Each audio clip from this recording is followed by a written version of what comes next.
What? It's going live. Now? Going Hold now? on, the Now? little What? thing is spinning. It's What? spinning. Wait, Huh? I think we're live.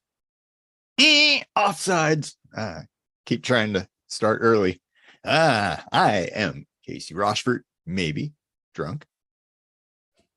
And you have landed upon a kitchen sink live croscopy where we don't actually know what we're going to talk about yet, really. So Well, like and do we share and ever- subscribe. And yeah. And I am Eric Rosenblatt, and Casey and I write our own music. There won't be music at the end of this video, but there's tons of music out there. You can go, I don't know, go to our website, ksmvidcast.com. All the stuff is there. It's a hub for everything. No music for you. Nope, not today, unless we decide to break into song today. That might happen. It could. Okay, well, so Casey, what the hell are we going to be talking about today? Well, you were just telling me about going to see the 40th anniversary of Star Wars 2. And then I interrupted you because that's actually a good segue to what I was thinking we could talk about. And so, it's the Trek, not the Wars. Did I say Star Wars? Yeah. Oh, wow. how many Dude, had? I legit feel like shitty about that.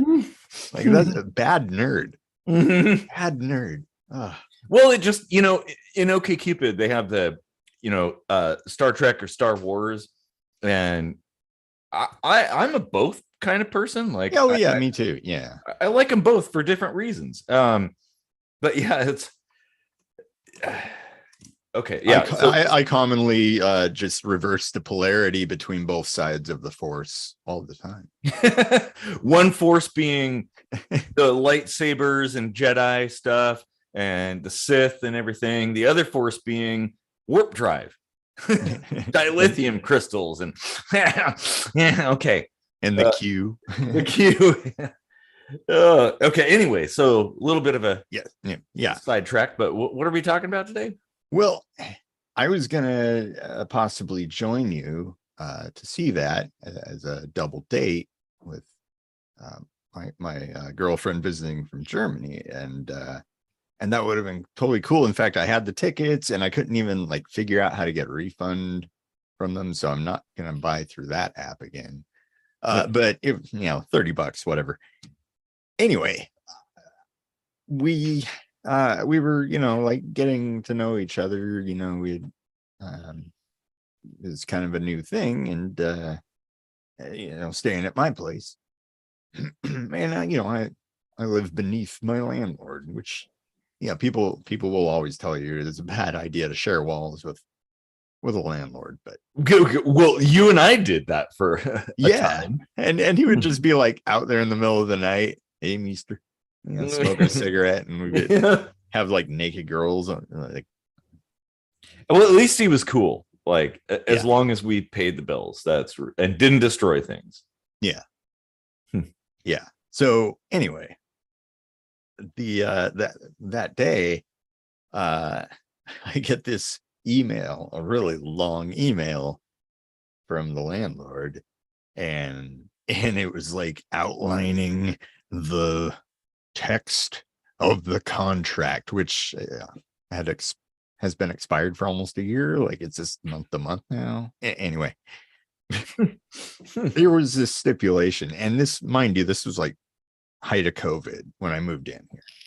There was a stipulation that I would need like written permission from her to have guests, like for more than 3 hours, and stuff. What? Like that. Yeah, and like, dude, a barbecue can last longer than that. Yeah, and then she was like commenting on my romantic life and how that impacts her, and I'm just like, wow, like I'm an open book, and things like people hearing stuff doesn't actually bother me. It's just that, like, to know that your privacy is being violated, like basically being forced to out something that you know, like you didn't choose to make a public thing. Does that make sense? Yeah. You know, just the concept of privacy and like how privacy is a little bit like consent with sex. Like it can change on a dime, you know, like, oh, I don't feel comfortable sharing anymore. And then you should not be expected to. Well, I don't think privacy is like a binary sort of thing. I think it's like some people are okay with certain things and not okay with other things. Yeah. Which it's like it's in flux, you know. Well, yeah. Like I don't mind people watching me build things or something for the most part.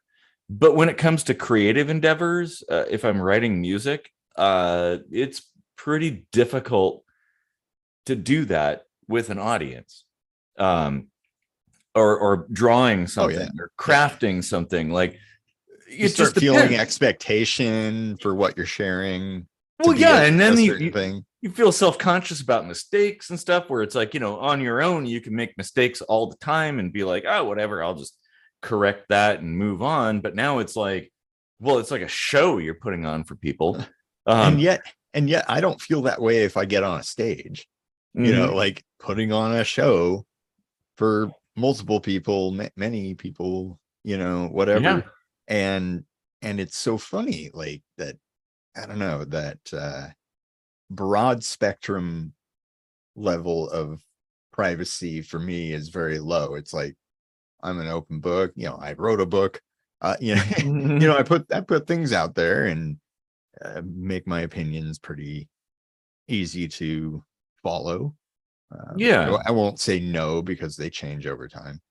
And yet, if like you were explaining, writing music, if there's like, you know, even if there's one person and it's not like you or anyone else, I have like you know, that creative click where we sort of have like a musical connection, a history, if you will.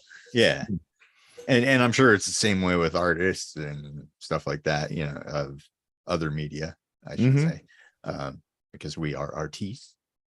Yes, exactly. I should be practicing German, not French. I don't think what you said was actually French. wait, no. You look in the dictionary and you will find it's in the H, I think. Yeah, or I'm sure H, it is. Or the H, whatever they call it, the Hoa. Yeah, definitely. Like it depends on. It's a personal thing. Some people love performing in front of a crowd. Some people don't. Certain things, you know, like now I'm pretty okay with singing in front of people, but for most of my life, it was a personal thing. Like I loved singing, but I could not do it in front of people. It really bugged me. Like it was, and same here. Yeah. So for that kind of privacy to be violated in some way would really mess me up.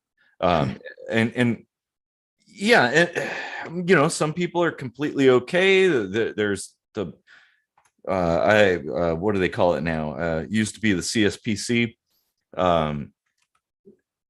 in Washington State. Yeah, you know me. Yeah. The Center for Sex Positive Culture, I think it is. Oh, yeah. They're still around, I think. Yeah, they go by a different name now. But there are people who are completely okay performing sexual acts in front of strangers. Yeah. Complete strangers. They're completely fine with it. And then there are people who are very closed. Like it's a personal thing for them.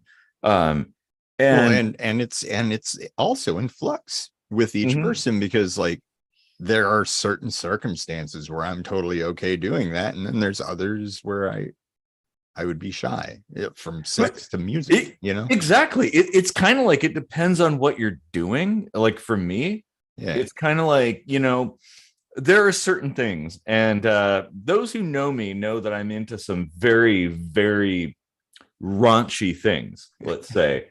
Demonetized. Yeah. Well, hey, I'm not describing what those raunchy things are, just saying they could be considered that. The robots listening are like, oh, but the robots are in the bedroom with me too. So, so turn the mirror on yourself. But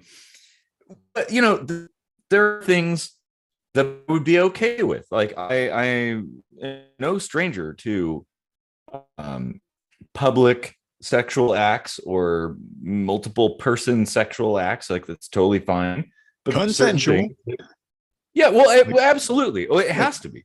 Yeah. I'm just thinking like, we're live and people can jump on stuff and take it out of context, and they'd probably say like we're talking about rape culture or something. Like I just want to make it clear, like, yes, we're absolutely. You should assume all things discussed sexual are of a consensual nature. Yes. However, well, maybe I shouldn't mention consensual non-consent because that's a thing. That's a whole topic for maybe that could be an episode. I don't know, throw your comments down there. Give us a couple of likes and we'll talk about that. That's an interesting angle of privacy is how we're made to feel as a society that sex should be something private or has to be only one or the other. Like, yeah, they're like, it's either right or it's wrong. And there's very sharp lines in something that is very much a gradient. Yeah, it is. It's kind of something that is agreed upon, whether explicit or implicit between those involved. Some people you just kind of have an understanding and you kind of just know where the boundaries are. Other people you have to ask questions, make agreements, sign contracts, whatnot. And the former is a great type of relationship. Right? Oh yeah, you just know, like when she came to visit from Germany, like we didn't really ever actually have a conversation about starting a relationship, and we didn't actually like talk about it, but before you know it, it happened, and it just like gelled. And that's so a beautiful awesome. That's a beautiful thing when that happens, and it sadly is kind of uncommon. But yeah, but you can see how the gradient from that, like your wavelengths are like well aligned right there. Mm-hmm. But on the things where the wavelengths are almost there, it's starting to muddy the whole feeling of consent and privacy. Yeah. Sorry, you got a little bit of there's some kind of glitching going on, but I think most of that has been captured. Yeah, it's anytime we do live, it's a bigger draw on the bandwidth. Yeah, it definitely is. Of which there is not much here. No, because you're sharing with your landlord. It's probably like it would be like good Wi-Fi if it weren't for like the interrupting like sound waves generated by that like battery powered sound amplifier thing that she's probably got it up to the floor and like listening to everything. Well, okay, yeah, I do want to talk about that too. Is like the whole, it's one thing. Okay, so even if you're okay with all your goings on being shared voluntarily, well, there's an assumption, even though you're living in someone else's space as a tenant, there's an assumption that you have your own private space. I mean, imagine if let's flip it a bit. Imagine if you got an email that was talking about how loud you were in the bathroom when you're taking a dump. Right. right? Like, oh well, I heard a bunch of going on in the bathroom, and oh, I don't know about that. And it's like, well, how did you even hear that? Because one wall should be enough to block that off. So clearly somebody has to have been eavesdropping. And why? And then the kind of the more disturbing thing about all that is said about how she said it affected her. Yeah. Yeah. I was just thinking, like, how I'm not throwing rage or parties, or I don't even turn my music up that loud. I'm really, I strive to leave as little footprint on other people's lives as possible, Yeah, as on do accident. I. I'm Yeah. not saying I'm a hermit, but Mhm. like, I mean, I kind of am, though. Like, I crawl into my little hole here and do my own thing and try not to bother neighbors and stuff. And it's like I'm still holding on to these, like, boundaries that you have to create out in the world. Mhm. And you can, if you feel comfortable at home, you can take that stuff off and leave it at the door. But like, I have to carry it in with me. Who am I going to offend, even though I live alone?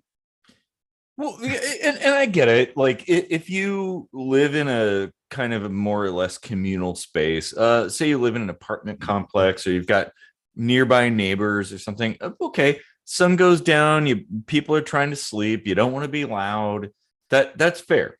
Yeah. Um, but But that wasn't the case. That's what I'm saying. I'm not throwing parties or anything. Like, it was pretty quiet, and she had jet lag, so we were sleeping a lot, including like normal sleeping times. yeah, Or at least attempting to sleep during those times. So it's like quiet at night for the most part. well, yeah, and I mean there should be a little bit of allowance for the occasional noise or things to go a little Yeah, bit past sunset or get a little bit late. Yeah, okay, 2 a.m. That's too late to be throwing a party. yeah. But I mean, But nine that at night, level of, like, mothering, it feels like it takes away some autonomy from my life. yeah, Um, because that's not like, I mean, I looked up some of the law and stuff, and it's like, you can ask these things to a reasonable amount. And now, what's reasonable?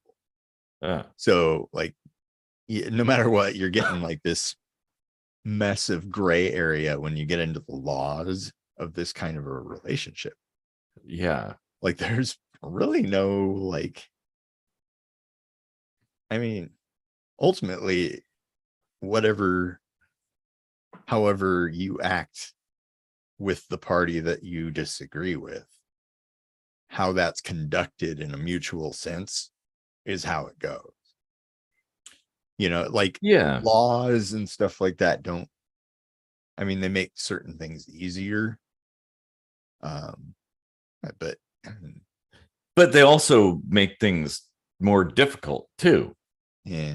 Or And how do you legislate privacy? Like, it's a or concept. well, and how do you legislate anything like interpersonal relationships and things like Exactly. consent and what someone's doing and like what's an okay thing to do and what's not an okay thing to do? It really varies based on the person or persons, I guess.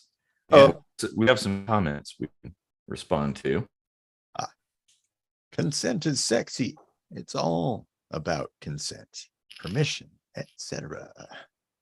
The CSPC, excuse me, the CSPC have events in a location out in Redmond.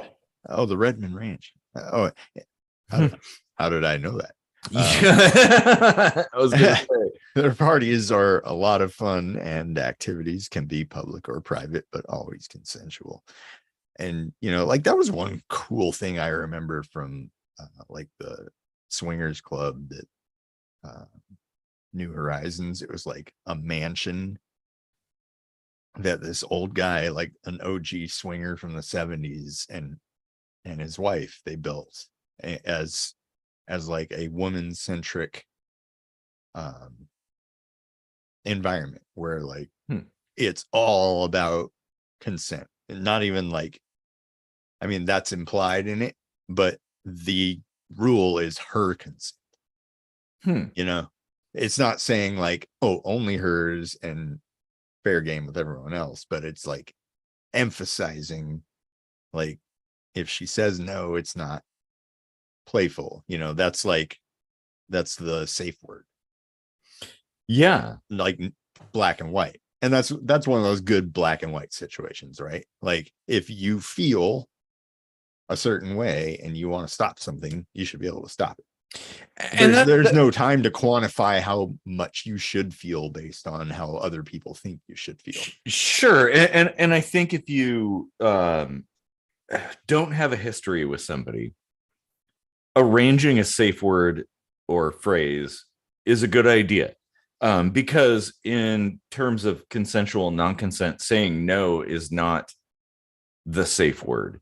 That's actually right, kind of a core thing. And so, but even that, it's basically saying, I don't know, you might know the programming language for this, but it's like, if no is the safe word there, here you equate that to like, no is no longer a safe word, but you have a new one, you know. Oh, the language is COBOL, by the way. See, I knew it. Well, yeah, but also it comes down to kind of like reading the body language of somebody and understanding and paying attention. So because ultimately the goal should be, well, everybody has a good time, right? It should be fun and not destructive and not invasive. So you should be paying attention at all times to that, so that you don't make somebody feel like shit. Because, hey, you know, you want to do this again, right?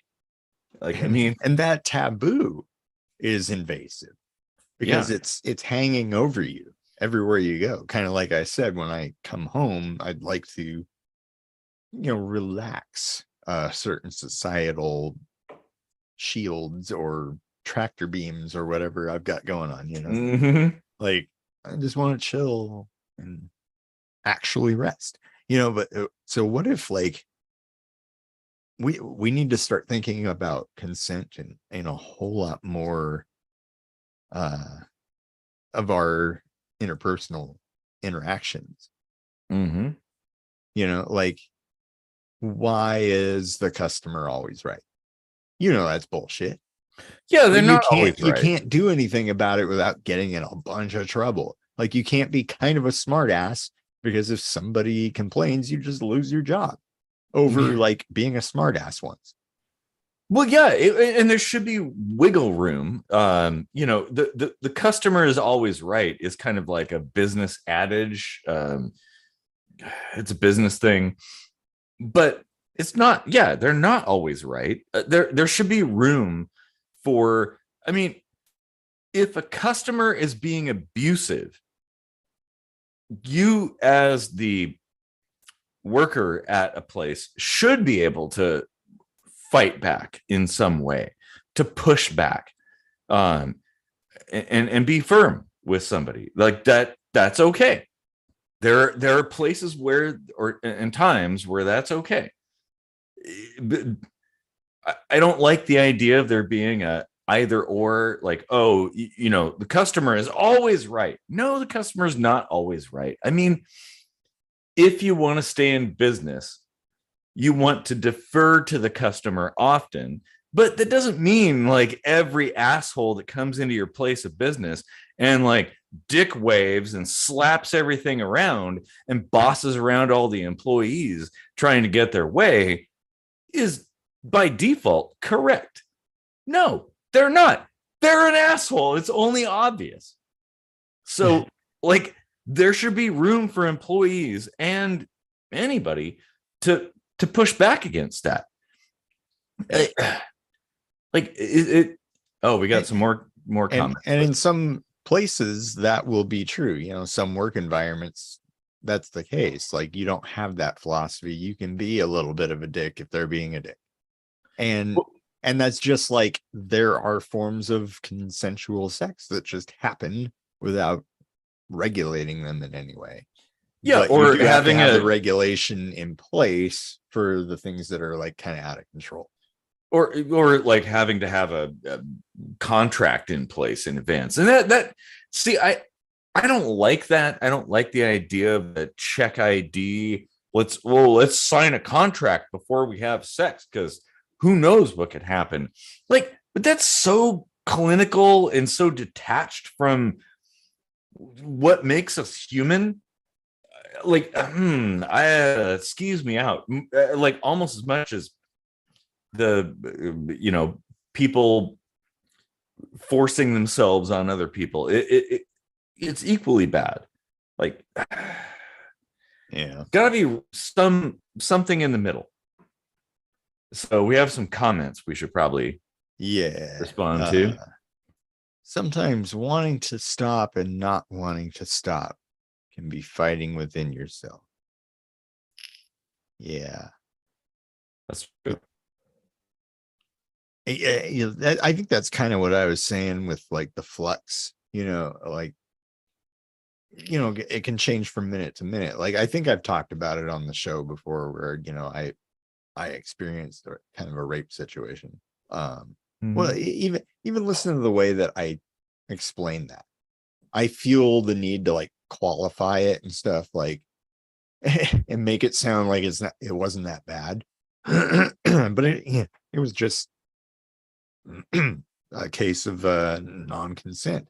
Well, that changed, from one minute to the next. And one person to the next too. Yeah. I mean, that is a factor. I don't think things can be viewed through a black and white lens. Oh, wait, no, they can't. Your lens is entirely opaque. Yes, I was going to say that, completely opaque. Actually, that's a pretty good metaphor, isn't it? Yeah. You can't see shit when everything's all out of focus. Yeah, you need to be transparent. Huh. And introspective. You have to know what it is you're looking at. You have to know the lens you're looking through. You have to know how the light bends. And basically, I'm saying you got to know how you think. And you got to be able to apply that how you think to how you think. Okay. That'll make sense if you go back and listen like 3 or 4 times. Yeah. I know. I was trying to follow. I was with you all the way up until think. Well, yeah. Oh man, yeah. That's good. That's a good thought. I guess it isn't like a one size fits all kind of thing. And man, okay, I'm gonna have to think about this for a minute. There's a lot of things going on here. Oh, we got another comment. Okay. My work tells people no all the time, every day. We even say no on stuff we might usually say yes on. It's at our discretion, and it depends on the store's needs, not the customers. I think maybe ran out of characters there. We will make ran out of characters, folks. Yeah. And that's what Kitchen Sink Microscopy does. It makes you have all this thought diarrhea all over the YouTube comment section. So much that it like dropping loads of comments all over the comment section. Oh geez, is that demonetization? The words are just pouring out of you into the bowl. Well, the sink.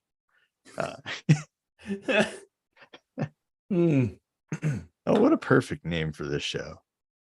Yeah, it really is. Man, that one time at the bar when we formulated this name. Yep, it is perfect. Very good. That was pretty awesome. You know, kids, back when you were just a twinkle in our eye, we used to get together and talk about this being a 3-person show. That little bit of trivia someday is going to be on Jeopardy. Oh man. I just like I had some tears in my eyes, and then I wiped them off and opened my eyes, and as soon as you finished that sentence, I looked and I saw your t-shirt that says allegedly. Allegedly. And I said, yeah, baby, yeah. I wonder if that was supposed to be more melodic. Is that a song? It could be. I'm not someone good trying to get us to break into song. What? No. Take on me. No. Take on me. Okay, that is one of my favorite songs to sing, except I can't do the falsetto shit, so I'm not gonna do it. And I'm sure it won't come across Take correctly. on me. No, you're not gonna goad me. Oh. I'll be no, stop it. Okay. In a day or two. Oh, so we have a red dwarf comment. Quote from a TV show is what that and I said, yeah, baby, yeah. Oh. And then I quoted a TV show. It almost feels like the Tick. It sounded like you said tit. Again. Yes, I do. It sounded like the tit. I do like tits. But no, the Tick, the blue guy. I gotta get my hearing checked. Or it's oh yeah, guy with the big shoulders and the little blue jumpsuit. Yeah. And the moth guy as a sidekick. Well, we'll find out. Yeah. Arthur. Yeah. Such a good show. So, let's see. I guess where were we? Hey, I was gonna. This is something I noted while you were talking about things. In vehicle cameras. Like, so you work for Amazon or whatever, and they have these cameras inside your vehicle recording everything all the time. Should something go awry, like body cams on police and stuff too. Yeah, for the most part. Just with less guns, usually. I was listening to some people talking about this, and there was a company that was installing cameras inside their vehicles. And people were kind of pushing back against that, being like, while I'm driving, I like to sing. And, I don't necessarily want people watching me all the time singing in the vehicle as I drive around doing my job. That got me thinking, like, that's a good point. Yeah, okay, from a safety standpoint, it's really important to be able to record everything. The dash cams, ring cameras, police body cameras, like, all very good things. Like, they have thwarted so many criminal activities and implicated so many people who did bad things that I think they're a good thing. But at the same time, it's like, I mean, how much privacy do we want to give up for safety? Yeah.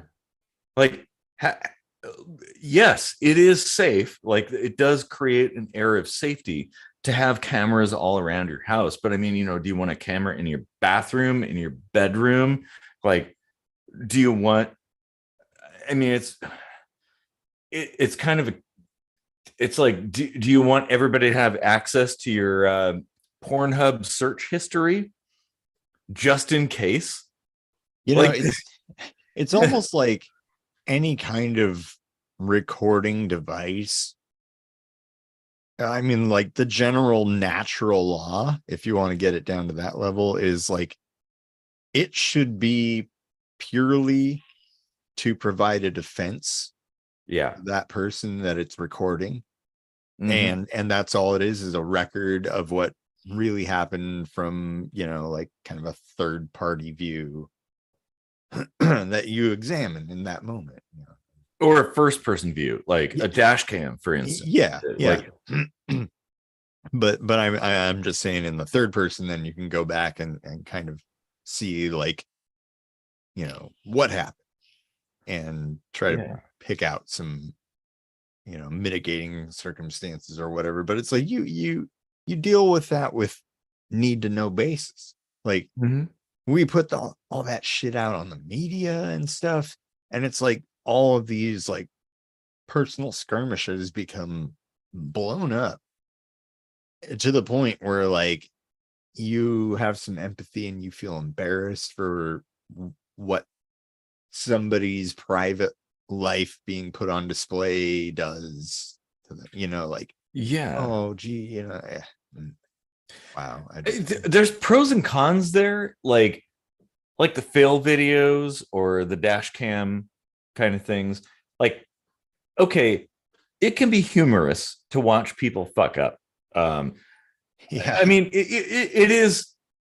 It can also be humorous as somebody who has fucked up to like go viral. Like, oh wow, holy shit! Like the whole world has seen like me slip on this thing a million times, and like. But then, I don't think it should be something that is automatically shared. Dash cam footage, really useful for defensive driving, learning how to deal with the crazy world that is the roads. Like it's kind of useful.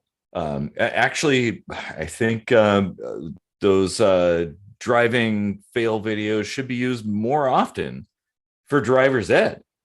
Like, because there's some crazy ass situations and people do crazy ass things. Like, what the hell are you thinking? And that happens all the time. And it's kind of nice to have a repository of that kind of thing. But at the same time, it's like, well, how far do we want to go with that? And that concept is understood because we have movies and stuff like that. We also have this tradition of like gaining permission explicitly from somebody who might have been in the background of your movie, because, taking away that feeling of comfort isn't your intention, but it might happen. And it I feel like it would be a more positive association with that sort of, I don't know, phenomenon. Yeah. Huh. Beer. I'm right there with you. Yeah. We have another comment. I'll let you take this one. All right. As you've taken all the other ones. Did I? Yeah, pretty much. It's okay. I did not get your consent to blather about all the comments. Well, it's one of those things. This is what's awesome is like we have an implied consent. Like you can read my body language, my eyes, you were like, Oh, I want Casey to take this comment.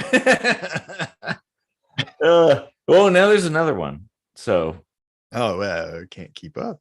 Well, I'll shut up. take it away. Do you want me to go with this now? Take it. So let's see. I can certainly think of a few occasions where a safe word would have prevented misunderstandings after the fact / act. It's easy to get caught up in the moment. Back. Flack.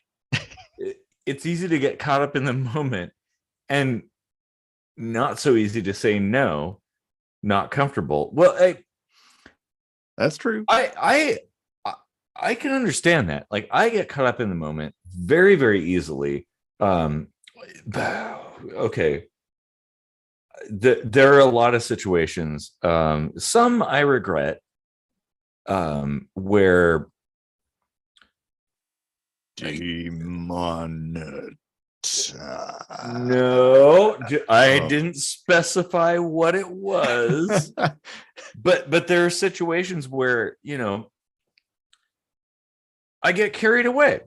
I get carried away very easily. I mean, I'm a normally very rational, logical person, kind of grounded in things and do things very methodically by the book, not by the government book, but my own book. Is this the part where the camera pans back and you're soaking your feet in a little vat of blood? Elizabeth Bathy, is that what we're going to now? Oh, geez. But the thing is, like, I do get carried away and have been known to do things I would not otherwise do. Sometimes I wake up in the morning and I'm like, well, that was dumb. I've said that about a lot of things that aren't sexual. So, like, well, and I'm not. I never. I'm not implying sex at all. You're the one that went to sex. I thought that's what we were talking about. Well, maybe I've got sex on the brain. I don't know. 50-50. So sex does play a part in that. Yeah. But certainly there are things, times where I've woken up and like, oh, well, wow, that was probably not the best idea. And we're going back 30 years at least. Yeah, I probably have some kids out there because of that. Oh, wow. Yeah.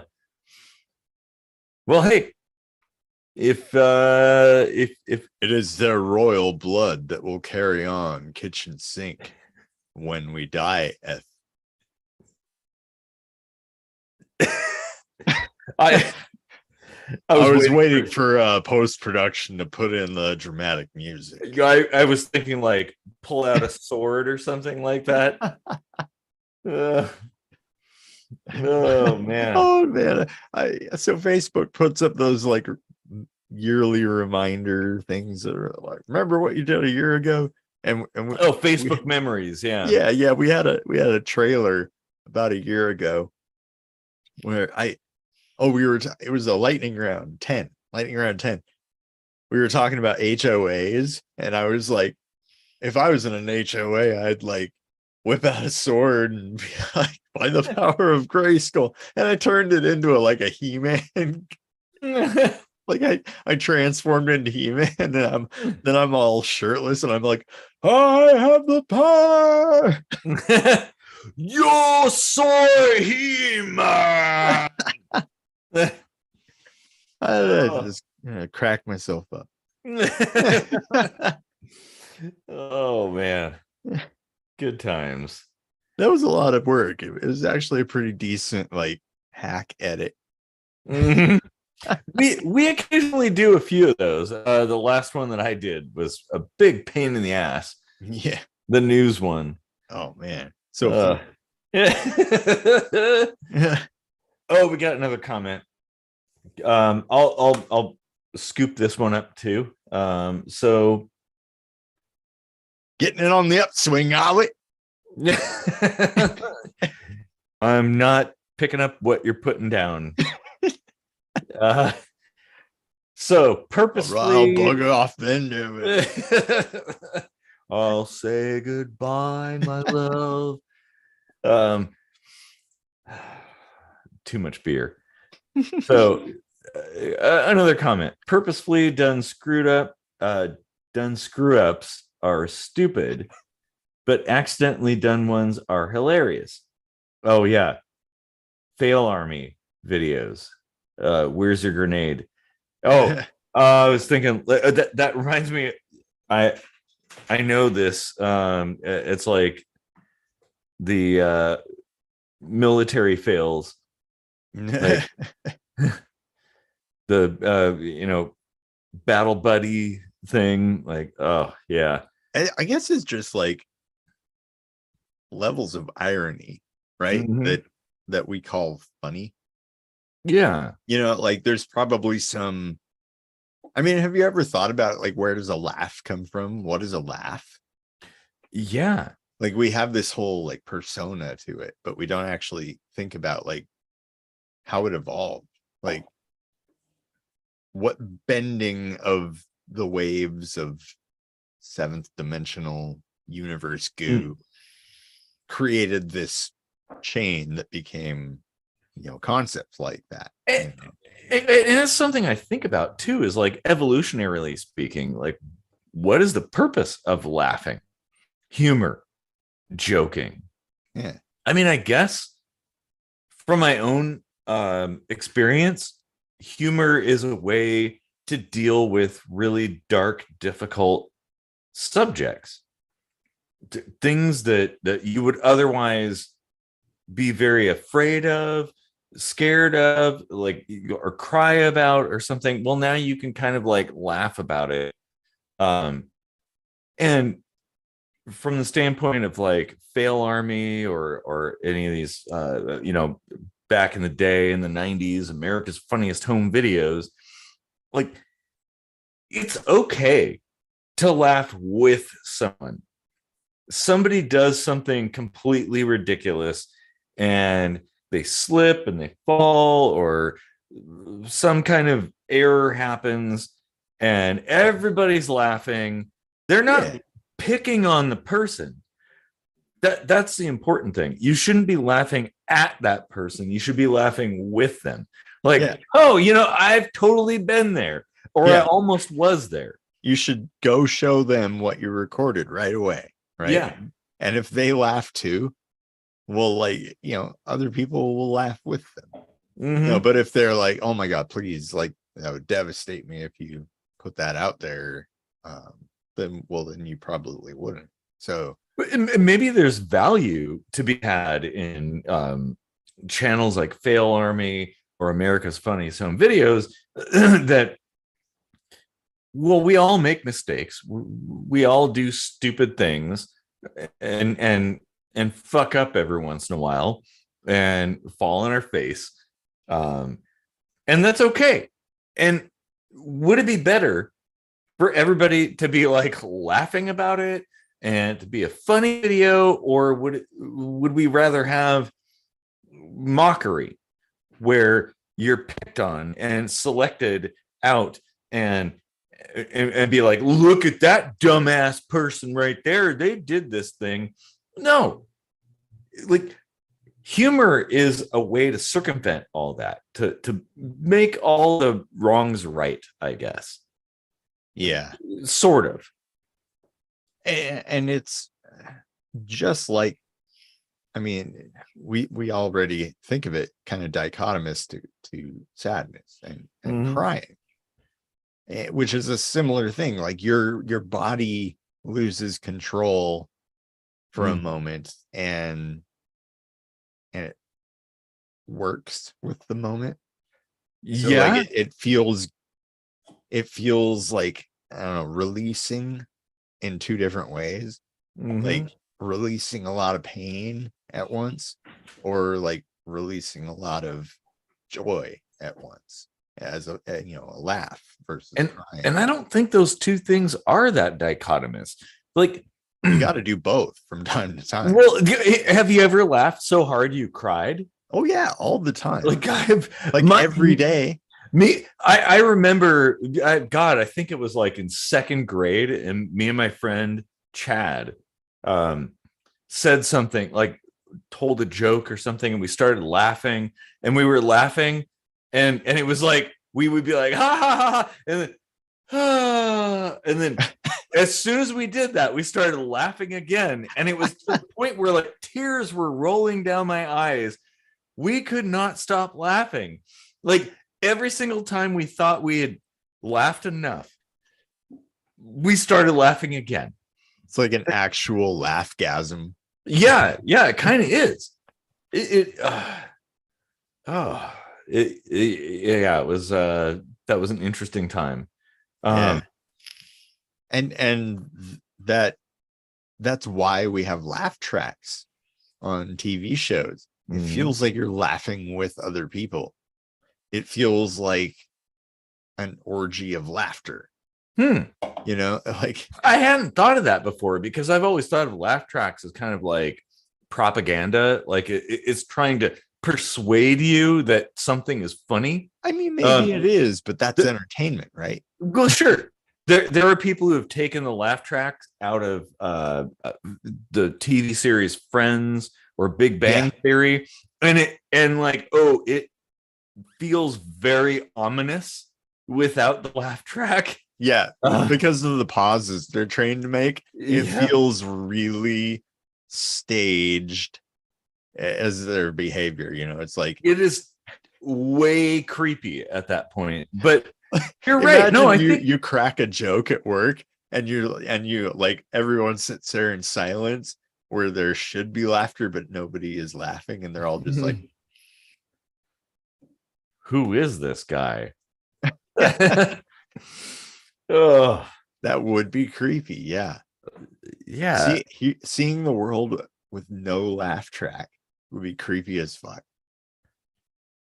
And maybe the world does need a laugh track. I mean, there's so many people out there who get all bent out of shape over politics, like it's such a big deal. And to the world needs a laugh track. Dun, dun, dun. I feel like politics is kind of like the entertainment branch of that system. Like politics is clown world. It is so fucking hilarious. Like you could not, like the best writers couldn't have fabricated this stuff. Like Jesus. It's like the peacock, you know, like the little sparrows are like laughing at him like we're laughing at those people, and be like, look at all the energy his body puts in making those big colorful feathers, while ours made us have a little longer in bed. Well, yeah. That's a good point. Yeah, it's funny. Like I feel like sometimes we get really molecular with our look at things. Well, yeah, and maybe humor. I mean, humor, I think, is a good thing all around. I'm from the studies I've seen, it's good for everybody. It's good for your heart to laugh. You should laugh every day. But it's also a great way to deal with things that are difficult to deal with. Yeah. Like I don't think we normalize the opposite enough. Like have a cry. Yeah. You know, like whenever you want. Like you don't get to pick sometimes, you know? Yeah. But it's okay. Like, you know, don't stifle it. Like I cried so much last week on vacation, like, you know, touching moments, getting to know my girlfriend, and like you know, it was emotional. And that was awesome. Yeah, that's a good thing. Like that is one of the greatest things about the human condition. Like the emotion and stuff. It's okay to let that out. It's kind of weird in some countries where it's seen as like oh, it's a sign of weakness that you cry. Well, no, it isn't. How? Explain to me how this is a sign of weakness. Yeah. You know, figuring stuff out like this feels like, you know, an orgasm isn't just sexual. There are versions of that feeling that apply to other social interactions we have. A good conversation, or you know, the wind in your hair. Something makes you feel good for a moment, and then it's gone, but you don't care how short it is because it was that awesome, like acutely. A beautiful sunrise, or this visceral connection with nature, or something like that, like a moment that you feel like, yeah, shit, huh? We should almost like start a line of clothing called Gasm. And we just come up with everything that you can feel and stick Gasm at the end of it, you know, like. Well, and there's ASMR too, that is another thing that is kind of connected, like a non-sexual braingasm, as they call it. I've often said the phrase mouthgasm. Oh my God. So the best food I've ever eaten was like this. I was thinking of a different mouthgasm. Yeah, okay. Demonetized. No, so this girl, the last girl I dated in Seattle, this is like 2005, I want to say, or 2000, maybe it was like 10 years later. I don't know. I don't remember. I'm too old. I can't keep track of time. But so this girl, like, she lived in like a more or less, it was houses and stuff, not apartments. And near her there was this restaurant, and it was like a walk-up restaurant, and she's like, oh, you got to try this out. So I went down there and with her, and we bought this big old bowl of fried rice with like fish and all kinds of vegetables and all this stuff in there. And oh my God, it was the best thing I'd ever had in my entire life. Like, you know, it was so delicious. Wow. And at that they deliver? I wish. Maybe I'll have to figure out. I'll have to look where she lives and find out if that place delivers, because it was so good. And the crazy thing is, like, this wasn't a fancy meal. It was like fried rice with some stuff in it, but it was so fucking good. Like, it was so amazing. Like, oh my God, I just kept eating it. Like, oh, this is amazing. Have you ever had Cafe Yum? It's we've got one in Seattle, but other than that, there's like a bunch. They're like all in Oregon, and then maybe one in California.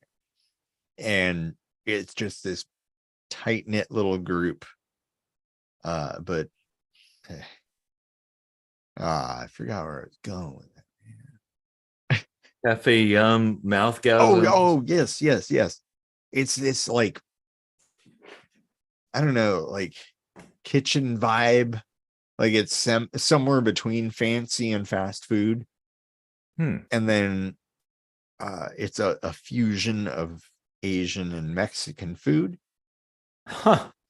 And it's just fucking amazing. but also, like, somewhat commercial, but also like nobody knows about it at all at the same time. And it's like, I don't know, it's kind of a cool, interesting look at fame and popularity and how we define that. Even it does give me a lot of happiness to see fusions of different cultures coming together. Yeah. That used to be the thing in the US. That's how like pizza and Chinese food in the US came into being.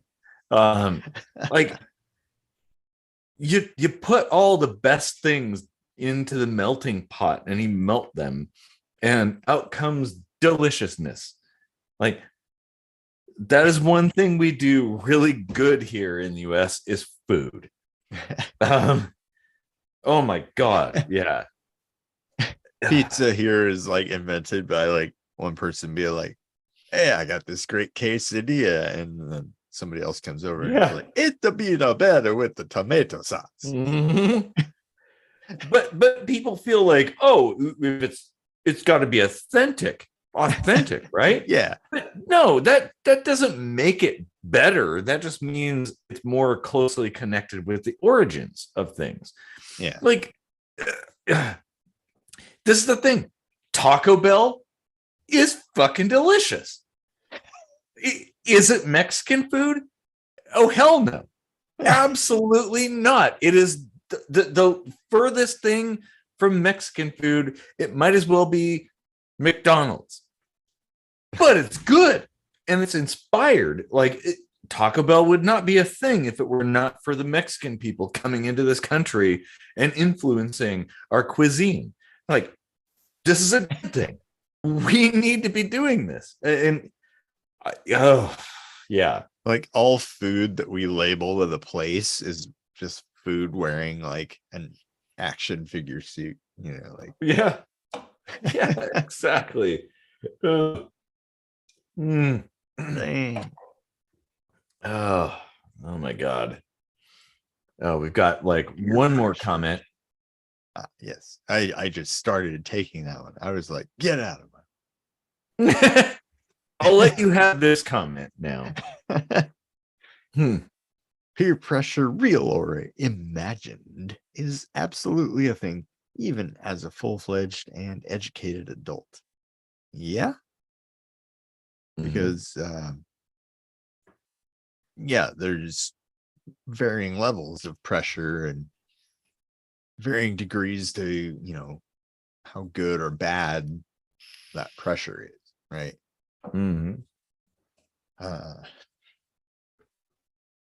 Peer pressure, like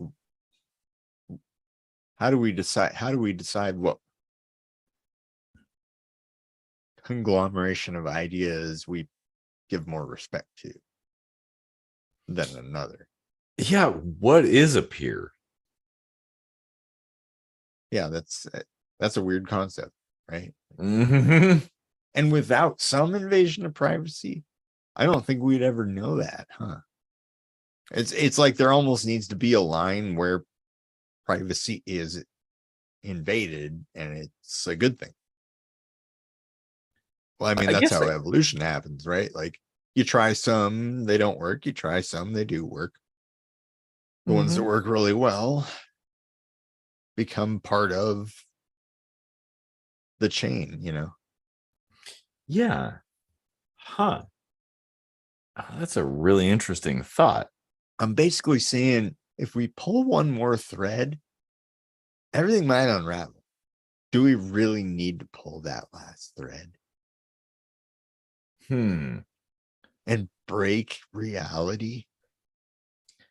Well, maybe on the next kitchen sink microscopy, the boys break reality.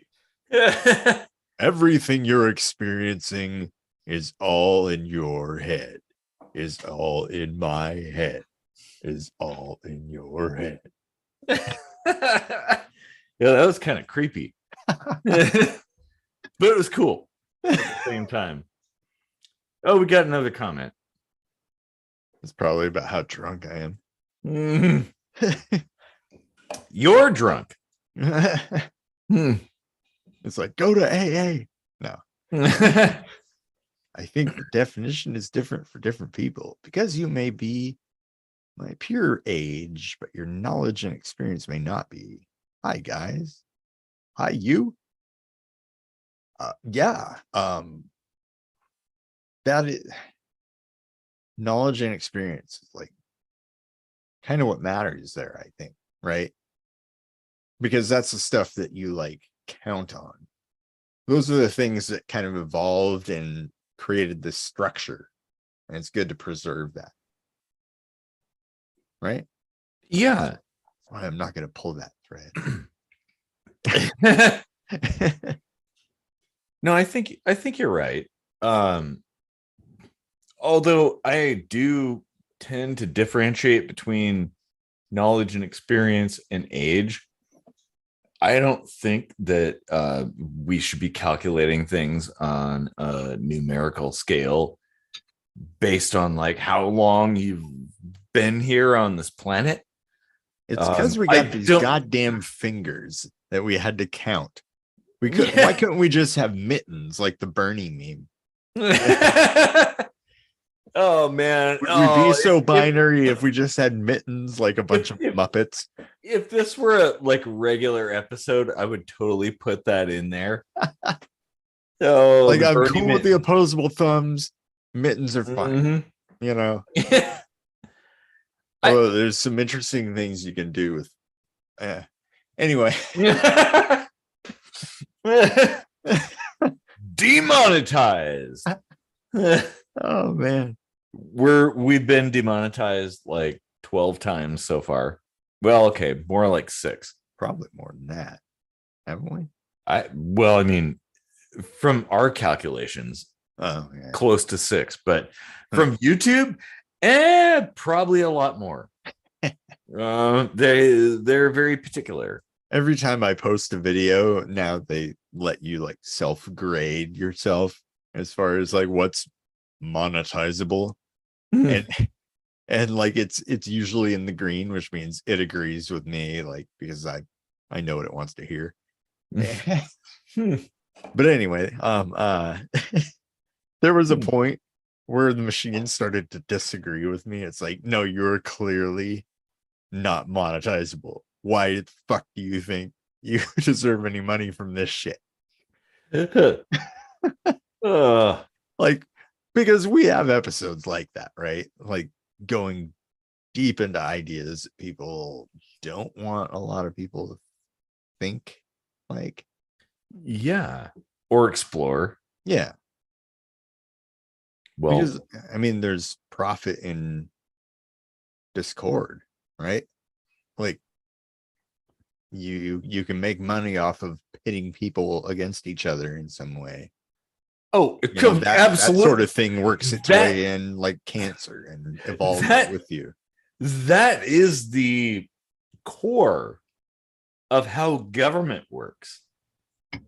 All governments, like, whoa, like, oh yeah, like, yeah. All governments, they all work like that. That's how they can control people. Like, you're not controlled by anybody. You're only controlled by yourself, by your beliefs. Okay, well, I don't want to turn into completely. Your Casey puppet has run out of batteries. Please replace batteries to operate your Casey puppet. Oh God! Anyway, don't bring me into my nightmare fuel of Teddy Ruxpin. Oh God! Go, wait! You have a nightmare story of Terry Ruxpin? Because I do. I had a friend that had one, and the batteries were dead, and it was still talking, just like saying demonic. I don't know what it was saying, but it was completely scary. Okay, yeah, it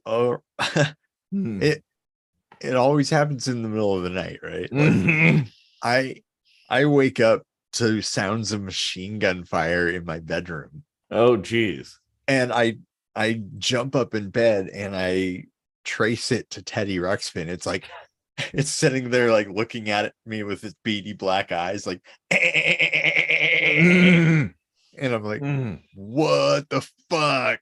No. Teddy Ruxpin's coming alive. Like, what if this is real shit and we just like blocked it out? You know, like there are crazy monsters that come out of toys. Yeah. And we're just like, oh, fuck that shit. I'm gonna pretend that never happened. Oh yeah, kids' toys. Bad news God bears. is one of these creepy cryptids.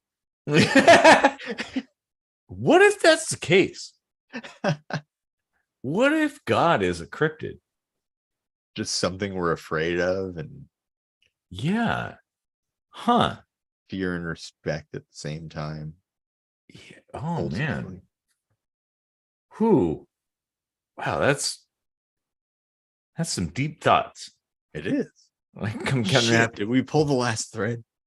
No, We didn't even gotta- make it to season 5 before breaking the universe. we still got a few more, so it's okay. Okay. There's Oh. more threads. More threads to pull. More threads to pull. More threads to pull. Oh wait, there's a comment. Please no Teddy Ruxpin. Laugh out loud. Yeah, I just said that out loud. My sister had one, and I swear it was possessed. Right? Like, what the fuck, Teddy Ruxpin? Like, I thought we were bros. That I did not ever imagine that happened to other people. Yeah, it happened to everybody. Wow. Fucking Teddy Ruxpin. Man, we need to make like a retro cartoon about how Teddy Ruxpin is the devil. Oh, oh man. Ooh. But what if he is, man? What if he's the devil, man? Probably. Yeah. I'm thinking, what's the the little, little Wicket toys that kids liked back in the day? Wicked toys. Yeah, they had the little eyes. Why am I thinking of the movie They had Wicker their own Man little now? language Like, and stuff. didn't everyone get a little Wicker Man outside the room? Wicker Man? Yeah. Yeah. What is that? What's that toy? Huh? I'm not sure I know what you're talking about. Well, they got the big old eyes and the little ears, and they kind of woo, and they move around. They have their own language. You know what I'm talking about, right? Furby. What is it? Yes. Is it? Cora, thank you. Furbies. Oh, Furby. I'm imagining something that looks like a broom. No, And no. I'm like, what? They were supposed to be cute. Oh, Furby. yeah. Oh, fuck those things, man. Oh, they were so terrible. Like I did unfortunately have a few. What? Yeah. That's we can't do the show anymore. Okay. Let's close up shop. I mean, that was cool. I mean, like we almost solved the universe and shit, but like, oh, you owned a Furby, dude, bro. We got Furbies. It's a bridge too far. Yeah. Oh, but they're terrifying. Oh my god. There are comments now. Oh yeah. Faster than I can process with the beer. You want me to take over now, or sure? Let's see. We have a comment about the bees. Oh, Furbies being like Teddy Ruxpin reincarnated. Yeah. Oh shit, yeah. I wonder what like the next gen fucking demon toy is. Oh, and thinking about it, so we've got things like the remember the Ouija board thing in our first Halloween episode? Yeah.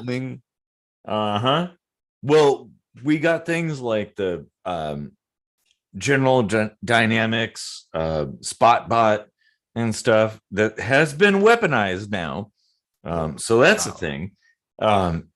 You've got machine learning, which love it or hate it, it's here.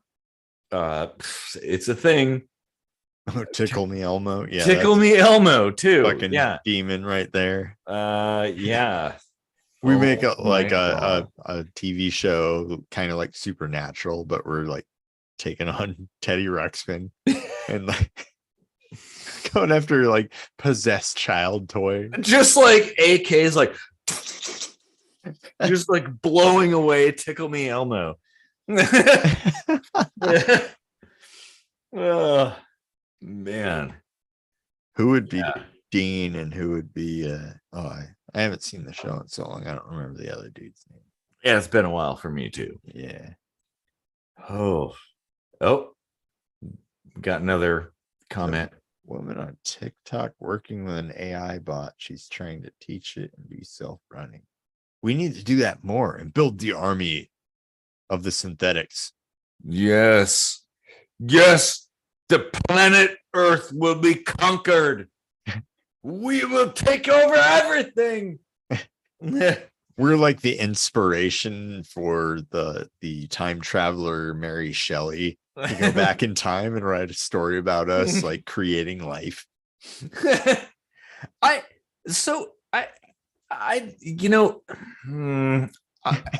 got my issues with things like Spot and these robots and stuff and AI. Yeah, I got this Spot on me too. I got issues. I'm thinking about the robots, not tattoos. I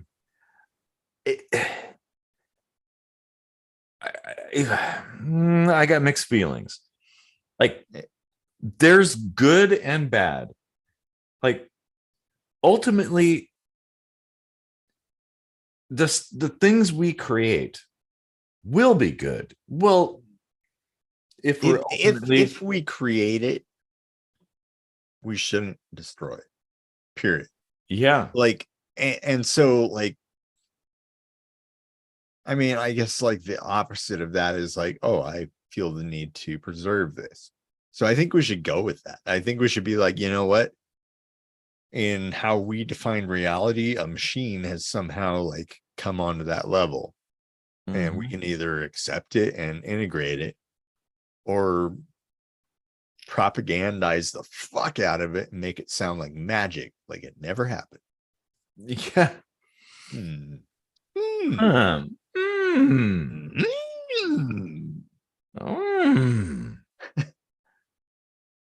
Yeah,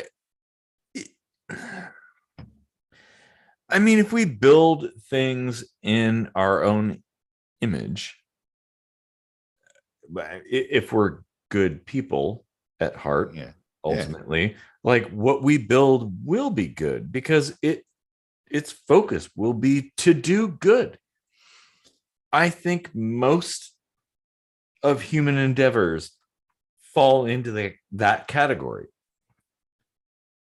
But science fiction and horror movies and stuff tell people otherwise. The people kind of default to this idea that like, well, if it's a robot or if it's some kind of like artificial intelligence, that it's going to be evil.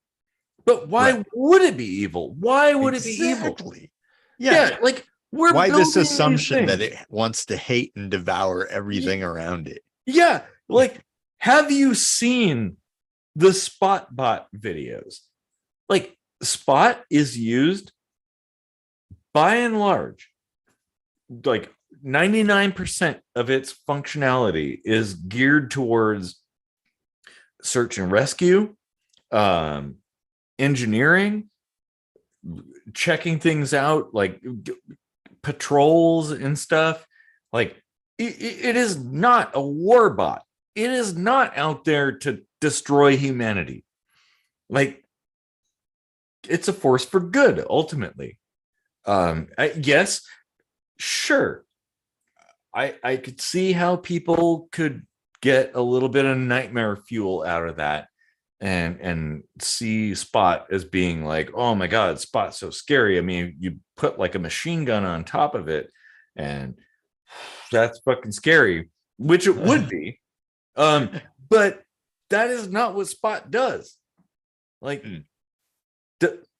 most robots, most automatons, most mechanization that we do is built to solve human problems and not to like kill each other. I mean, now, because that could change. Like you said, things are flexible. Yeah. But I don't think that we should just kind of assume that because something is mechanical or artificial that it's automatically bad. And what is artificial? Because who are we to say something couldn't naturally occur the same in another instance? You know, Ooh, that's a good point. Like a copy of something doesn't necessarily mean it didn't come about naturally. So, like, well, flight. Okay. People think wings, whatever, common ancestor, right? There's like at least 3 distinct forms of flight that have evolved on Earth. You know, flies that have it, you know, like in a very central location, very small body mass. You know, it's kind of its own appendage, versus bats that have kind of, you know, like extended digits like we do. And it's actually their arms and stuff. And then, you know, like birds where like the arm is the motherfucking wing, you know, like that's what they do. They, you know, weigh less than a fucking penny sometimes or whatever. And, you know, like their bodies are like the sports cars of flight, right? But like there's different ways that came about. Well, and humans have tried for centuries to capture the dream of flight. Like, oh, well, if we mimic the structure of birds, we should be able to fly, right? Well, nope, fail. What about the dream of sight? There's tons of ways to see. Ultraviolet, infrared. That's what I love. Limited. I love about TNG is that Geordi was supposed to be the disabled person, but he was actually more capable. Yeah. Like he had far more capability in his sight than any other human. Which is allegorical, right? Even like Data. Like we've got comments too. Yeah, it's allegorical. It's saying like you may think it's a disability, but at some point it's made you specialized to do something. And it becomes an advantage. Yeah. So from Cora, we have the anime movie Metropolis does a great job showing people living along sentient robots. It's neat. Metropolis. Now, you know, I haven't really seen an anime like ever. What? Well, I can give you a few recommendations, but I'll do it offline. Yeah. So I don't know about an anime version of Metropolis, but I know about the 20s-ish version of Metropolis, like one of the earliest movies. Really amazing. The 20s we're in now, or the 20s that the 1920. Okay, sorry, I should like add a few digits. I actually was wondering there. Like, yeah. Well, maybe there might, I don't know, there could be an anime version. But yeah, the original Metropolis is fantastic. And it presents kind of a rose-tinted version of the future, which I think is kind of prevalent for most people. Most people have this rose-tinted version of the future, like the Jetsons, like, oh, we're going to be flying cars, and there's going to be like robot maids taking care of things and teaching our kids. And I'm like, okay, well, that's not going to happen. At least not today.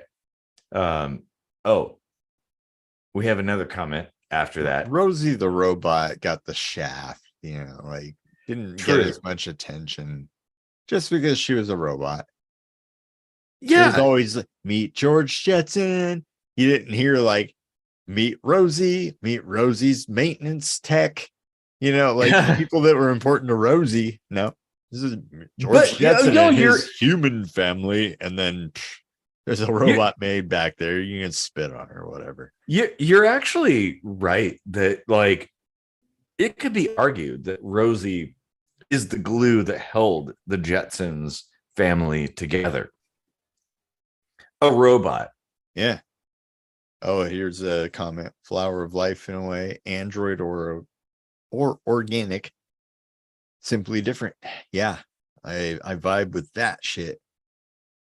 Like we recently had an episode on like AI, like the Google AI or whatever that was like showing like abstract thought, and like how trippy that is, and yeah, just talking about like how we define life, like we've changed that over time. Is this just another moment where we need to change our perception? Like, okay, that's life. Huh. Like when people say there's life force in everything, I think you can trace life back to a common ancestor. Like what you consider your life to be at whatever molecular level you exist upon. Huh. Whoa. Oh, that's deep. That's heavy. We have a previous comment though I want to touch upon. I missed one. But drones? Oh, yes. Well, okay. So we have eyeballs, right? What we see is what we see. We may mean to or not mean to see something. Should that mean that because we might see something you don't want us to see, we shouldn't see it all? Yeah. So like what defines privacy and what somebody sees of us? I mean, there comes a point where you can't control somebody's going to see what you don't want them to see. That's a good point. Oh yeah, I forgot we were like the whole focus was about privacy. Yeah. We always find a way back. Yeah. Well, actually, like touching on what we had talked about a little bit earlier, Furbies. So the Department of Defense in the US banned anybody from having Furbies. What?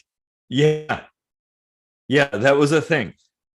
Because there was an assumption, and it's built out of ignorance. Like, were they just like, fuck these Furbies, let's like make up an excuse? Well, no, it was more like overemphasis on caution. Wow. For the military to say that.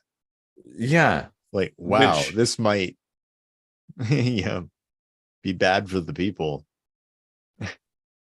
Well, they clearly didn't understand how Furbies worked. Huh. But so at that time, was there like surveillance capability through toys? I would believe it now, but like 20 years ago, whatever that was. There was, but this was like, well, Furby inherently has an ability to listen to you and record.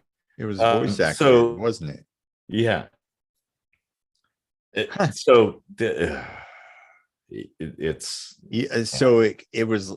could have been just like a little repository And if they needed it, they could come plug into it and download whatever was captured upon it. I would not want to touch a Furby. I will say that. Well, I never wanted to touch one, but yeah, now I see why not. Yeah. I've always hated those little fuckers. Oh, they're so annoying. That Furby language, what do they call it? Furbish or something like that? Or well, it almost something? created it almost changed our society entirely. I think it created emo. Yeah. Which created cancel culture and stuff, there's all kinds of just branches of our way of living that now, come to think of it, is a way more fucked up than it used to be. So Furbies fucked up the universe. Yeah, like we already be inhabiting Venus and Mars and Titan today. Everything was fine until we got fucking Furbies. And now shit's fucked up. Okay, well, it's time. It is time. We're gonna have to do a Furby destruction video. The 2023 Furby War. The Furbies, upon being discovered as sentient evil beings, decided to rise up against the humans that they were plagued upon. Covered in layers of dust and storage units, they all rise to the call of battle, and they take over humanity. Furby versus human. Okay, now you're getting me pumped up over that. Damn. What if that's what's happening, bruh? Well, it's practice for the alien invasion, which is inevitable.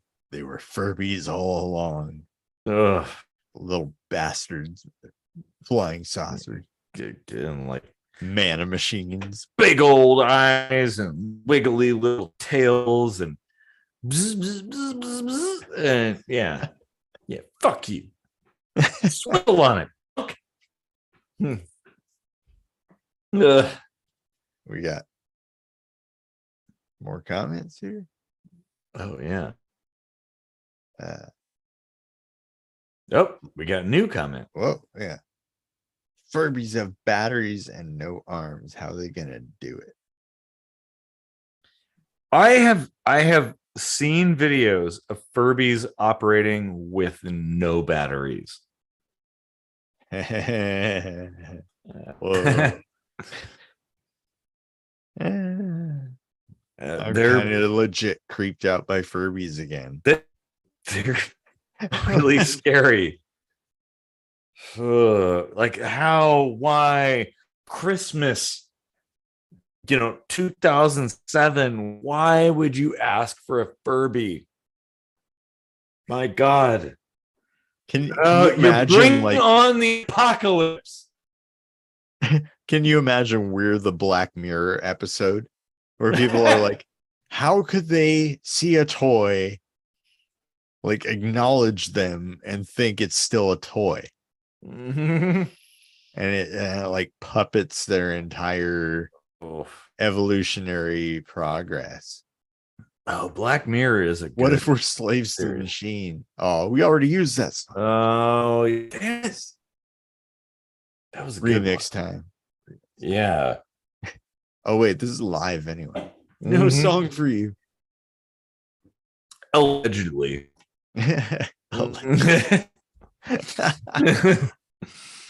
Oh, man. Good times. Oh, yeah. What a crazy year. Yeah, we're coming up on 4 years of doing this shit, man. Yeah, we're like halfway through the season, aren't we? Jesus Christ. Yeah, it's crazy. And somebody in the comments said something about Icarus, modern day. I think it was when we were kind of talking about getting to that last thread. You know, I really feel that.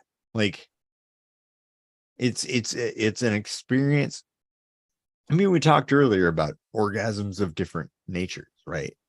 Mm-hmm. You know, like I feel I experienced that, like where the way everything is put together starts to make sense. And it feels really good to just know that and be able to like be comfortable there. Like Mm-hmm. take that shit off at the door and be like, okay, this phase of perception and existence, I'm cool with this. My blood pressure is good. My pulse is good. I can vibe in this dimension. Ooh. Come into the dimension. Come. Just wade in. Just don't think you have to breathe anymore. Just take it in. This is where a cult starts. And Please don't. no, please snap out of that. Mm-hmm. That was purely for entertainment purposes. Please do not form a cult. Yeah. Or and use a really cool hashtag. Like, share, subscribe. It's okay to see the universe in like a spiritual way. Like I see it every time I look out into space. I mean, a turning point in my life. I remember sitting out, I crawled out my window and looked outside, and I saw the moon, and I could see slowly the rotation of Earth, like all the stars moving, the Earth moving, the position of the moon, and it was spatially beautiful. Aware. Yeah, it was such a beautiful thing. It brought tears to my eyes. Yeah, it's probably it might bring tears to my eyes right now. But it was a beautiful thing. But it's not like it's to not know a we're religion. part of that, but how like insignificant we are. That is the key thing. We are absolutely insignificant. Like we don't actually matter. Like we Human could be beings. all that's necessary to create like a wave and the resonation of some other plane of existence that is looking at us through a microscope. Yeah. Well, that's kind of the thing. It's like, what's the was it American Tail, I think, where the mouse is like looking out into space and imagining somebody else somewhere else. I've had enough American Tail. I'm gonna try German now. Oh, sorry. Dad joke. I'm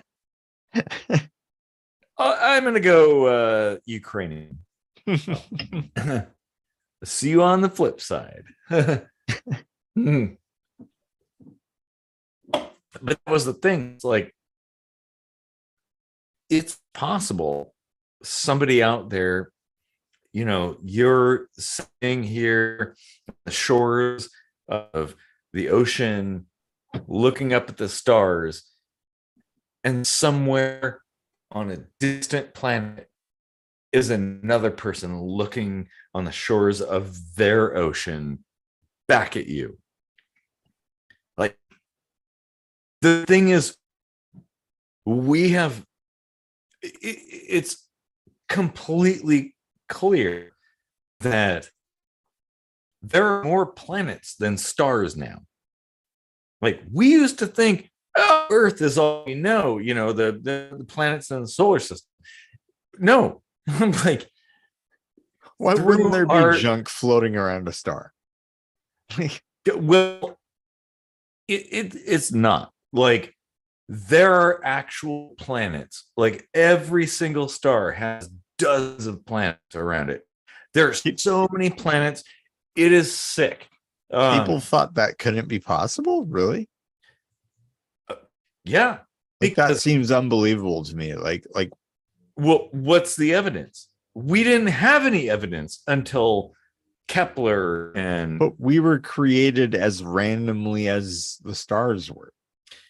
Yeah, like our likelihood of existence is really like on whatever plane we define it as 50-50. Like yeah. either consider it to be this or that.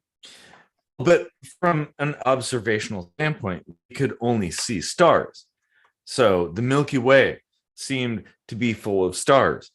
But Yeah. the more we dug into it, it's like, oh, wow. Oh Every yeah. star has tons of planets around it. There's super Earths.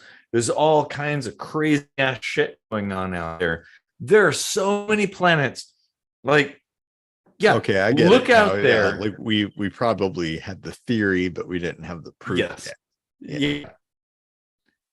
Yeah. Okay, My point is like, look out there, you see all these stars, and you think, oh my God, the universe is so vast. There's so many stars out there. But it's like, well, behind every star is like at least half a dozen planets.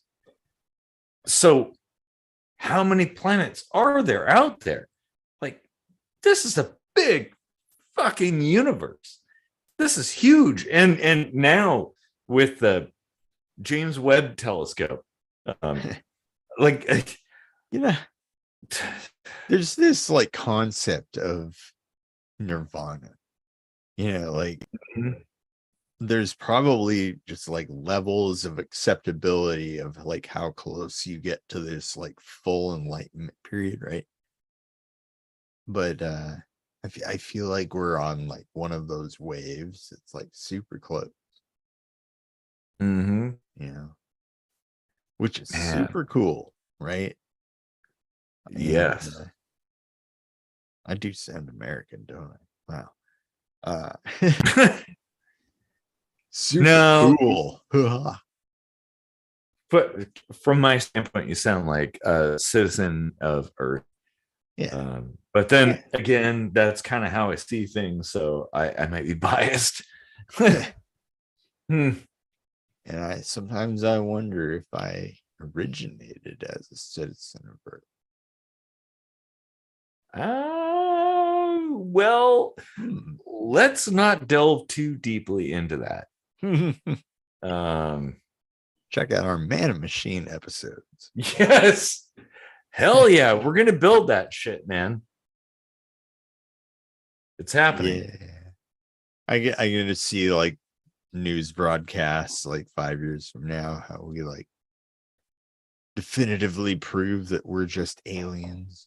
We came here methodically, created a Yeah. religion to mass brainwash the people into forgetting their home world. Whoa. Yeah. Multiple religions, too, no less. Holy shit. Oh. Huh. Anyway. Good. Well, we have comments, but I have to pee. I do too. Like really, really bad. Maybe the viewers have to pee too. Yeah. Hey, let's take a pee break just for like a minute. Or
Hey, that's some good timing.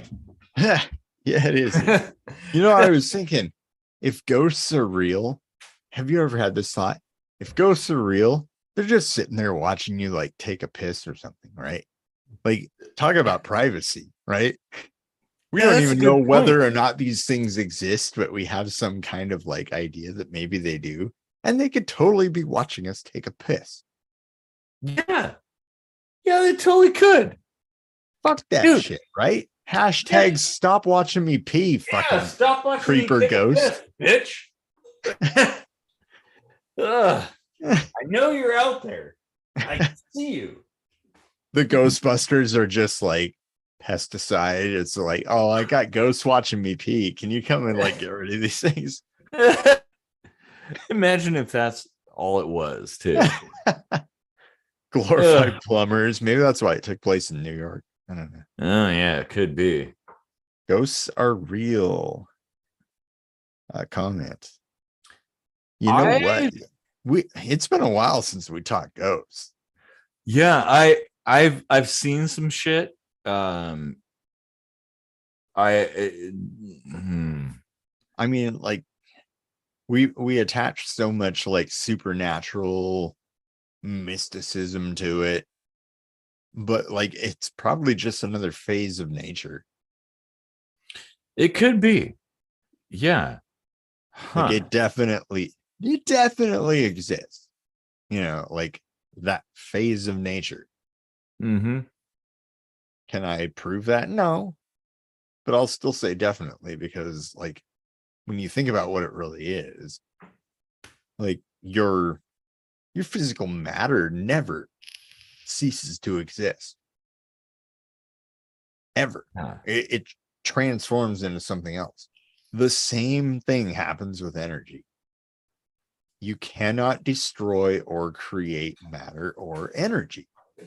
They just recycle. Mm-hmm. So like we are literally everything. We're Yeah. all related.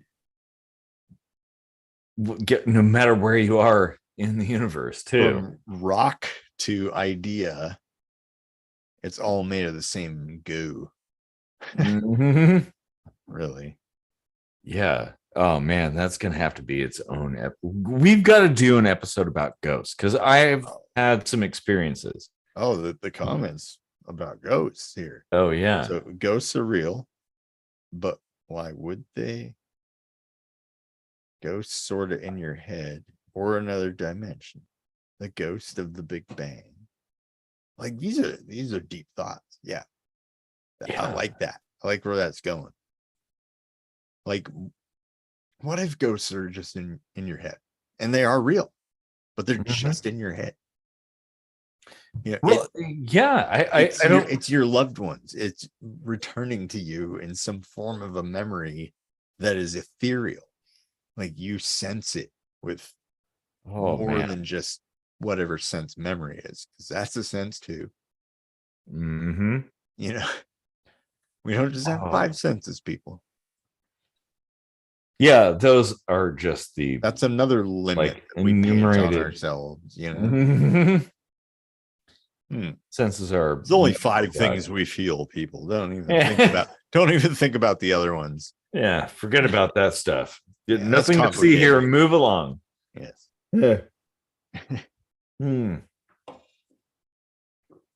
Wherever you go, there you are. Well, that's a really good quote.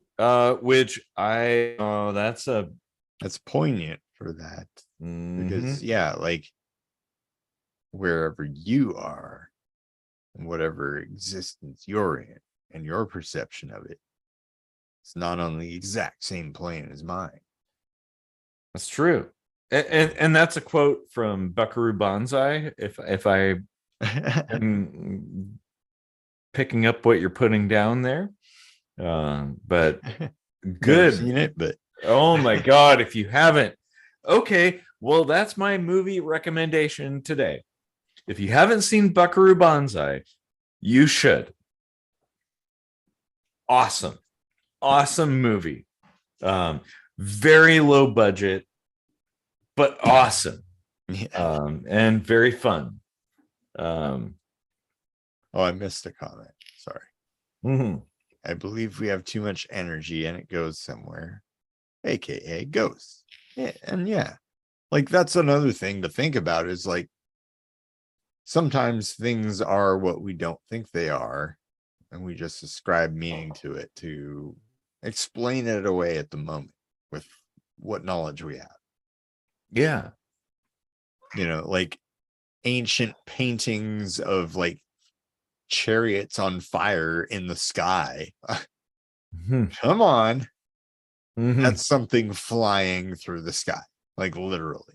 And Yeah. if you believe in the laws of physics, you know that needs some kind of technology. And that needs like a bunch of intelligence over a bunch of time. Yeah, exactly. And these kind of things, like, yes, people do create fantastical stories, but some of these things, um, like the Mahabharata, like turning the land to glass through nuclear war and stuff, like, where did that come from? That isn't something that somebody just kind of like fantasizes about. People fantasize about killing bears and being a great warrior and stuff. Like, nobody conjures up out of the blue concepts like uh, energy weapons and spaceships and stuff like that. Like, there has to be some kind of source. I think the Mahabharata comes from um the idea of the 90s and dance music. Hey, Mahabharata. You know. That's a whole different thing. Oh, Yeah. You're saying, yeah, it's the Mahabharata. Mahabharata. Yeah. The Okay. ancient Indian texts. But the thing is, like, there, a lot of these things I feel are all interconnected. Yeah. Some of the things in the Mahabharata are really difficult to explain, just as a lot of things in the Bible. And a lot of people say, oh, well, it's just some kind of fanciful nonsense. It's just people like having a fever dream. Well, but why? Why would you pen that if you just had a fever dream? Like, Because you don't there's, know what it is. It's magical to you. but, but that's a good point. What Like, is it? What are the things they're talking about? What are the things being described? Like, it's if it's something that was born out of your imagination, that's one thing. But a lot of these things are spoken about as if they're matter of fact. what's the electronic sheep dreaming, Philip K. Dick? Oh, do androids dream of electronic sheep? Yeah. Yes. Yeah. The source of Blade Runner. Yeah. Yeah. Like that title says so much because it's like, well, what if we're the like artificial in the story of machines, you know, and It there's very well could be. some And I don't think that machines are artificial necessarily by default. Like, things, humans, beings have been creating things for a long time. Like, we, just because it's a mechanical thing doesn't mean that it's like artificial. Like, it could be very organic, it could be very built by humans. But Oh, sorry, there's a question in the comments. Where did the fever dream come from? As a biologist, I would like to posit a theory on that from you know, kind of like that neurological point of view, right? So a fever is essentially a lot of energy being expended at once. That's all it is, really. Like something's wrong. There needs to be a lot of attention to put things right. Because that's just how our, subcellular brains fight against entropy. This is natural, right? Shit, I went too deep. Where did the fever dream come from? Oh, yes. So in that state, there's a lot of excess heat wasted, right? Yeah. And that makes things generally uncomfortable. But it's a necessary byproduct of that effort to advance. And dreams might be just some defense mechanism against the pain of how toxic that environment is that's required to grow. Like, you have to endure it because the rewards that generations or eons ahead of you will reap from it, it's worth it.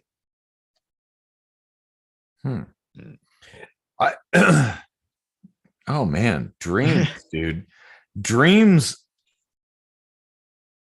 There's a whole episode in there. Like, we really should talk about that. What was it? The first episode of season 2, we did lucid dreams, right? Yeah, which I practice. And that's so cool. Like, I've dipped my toes in it, like, accidentally. Like, there have been cases where I've been able to control portions of a dream, and then other times that, like, I wish I could, Yeah, I could hang on to that for another neuron firing. I myself too. Yeah. Like, there's a subset of the population that thinks that dreams are something special. Like, they have real world relevance. I disagree. Like, I don't think dreams mean anything. Like, okay, yeah, there's symbolism, but the idea that, like, you could, like, look in a dream book and this thing means this thing to everybody. Well, yeah, there's no way that the same symbol means the same thing to everybody. Right. So it's nonsense that oh, you see a lion or something in your dream and that means this. Well, that's bullshit.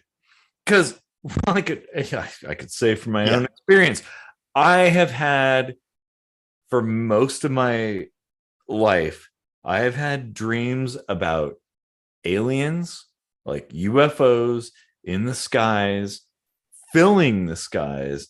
I've had dreams about high voltage and power transmission systems, and those are nowhere to be found in the dream books.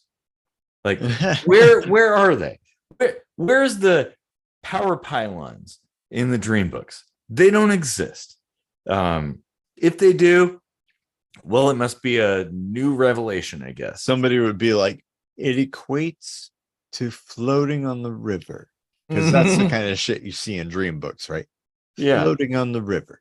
Well, you're floating on the river of voltage. Yeah.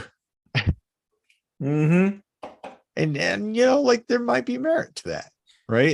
There might be a symbolism in how we think and how we create our lore. It's all, I agree, cautionary tales against doing stupid shit. Effectively. Yes, I agree that if you break down any kind of story, it's like, here's this stupid thing, don't do that. Well, we got more comments. Do you want to take this? Let's see. We'll go with I don't mean how you dream when you have a fever. I mean, have you ever had a dream that wasn't something you've seen or a combination of things? Absolutely, yes. Yeah. And I'm not saying like a fever, like not a sickness. Yeah. Fever dream is more of a Get catch-all up, phrase. come on, get down with the sickness. Yeah. Okay. Well, leave it to Casey to ground us.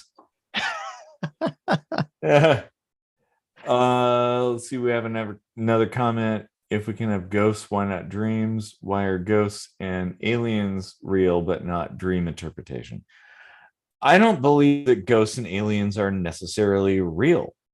Like, well, okay. I think they're real in the sense that is energy real? It's a phenomenon that exists. Dream interpretation is very personal. Our dreams aren't a thing bestowed on us by a higher power. It's our own mind trying to reconcile the things we've dealt with throughout our waking life, trying to wrap our heads around like completely confusing and complex things. And the idea that there's one way to interpret any symbologistic, there we go, symbologistic. I just coined that. Boom. Of a ball boulevard. Yeah. Is nonsense. Symbolism is personal.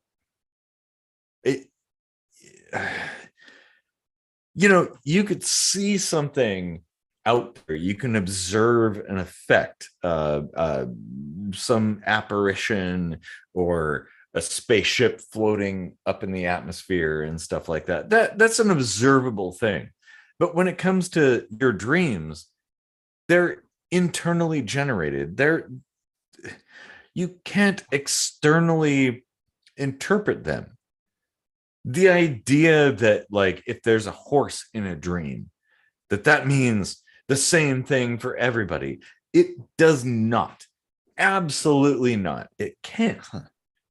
So again, what if we dictate each other's universes? Oh, like I think we all on a micro level kind of operate to some degree on taking on faith what someone tells us about something that we did not ourselves experience. Yeah. And assuming it to be true and building our structure around that assumption. I guess that makes sense. Like from an engineering standpoint, it makes sense. Like, okay, you yourself may not have had to deal with this particular situation, but maybe somebody else has. And they landed in a quagmire of pitfalls and had to deal with some stuff. And this is their outcome. And these are the lessons they share with you. That's fair. It's fair to appreciate that. But I don't know that applies across the board. Yeah. Anyway. Yeah. It's wow. To go from like privacy to ghosts. That's pretty cool. This is because like I've thought that on many occasions, like just in passing, so much to the point where it like didn't even cross my mind naturally. It just naturally cropped up, right? But like I've been standing there taking a piss, being like, well, what if Grandpa's watching me take a piss right now? what the fuck? You know, and like that's a privacy issue, right?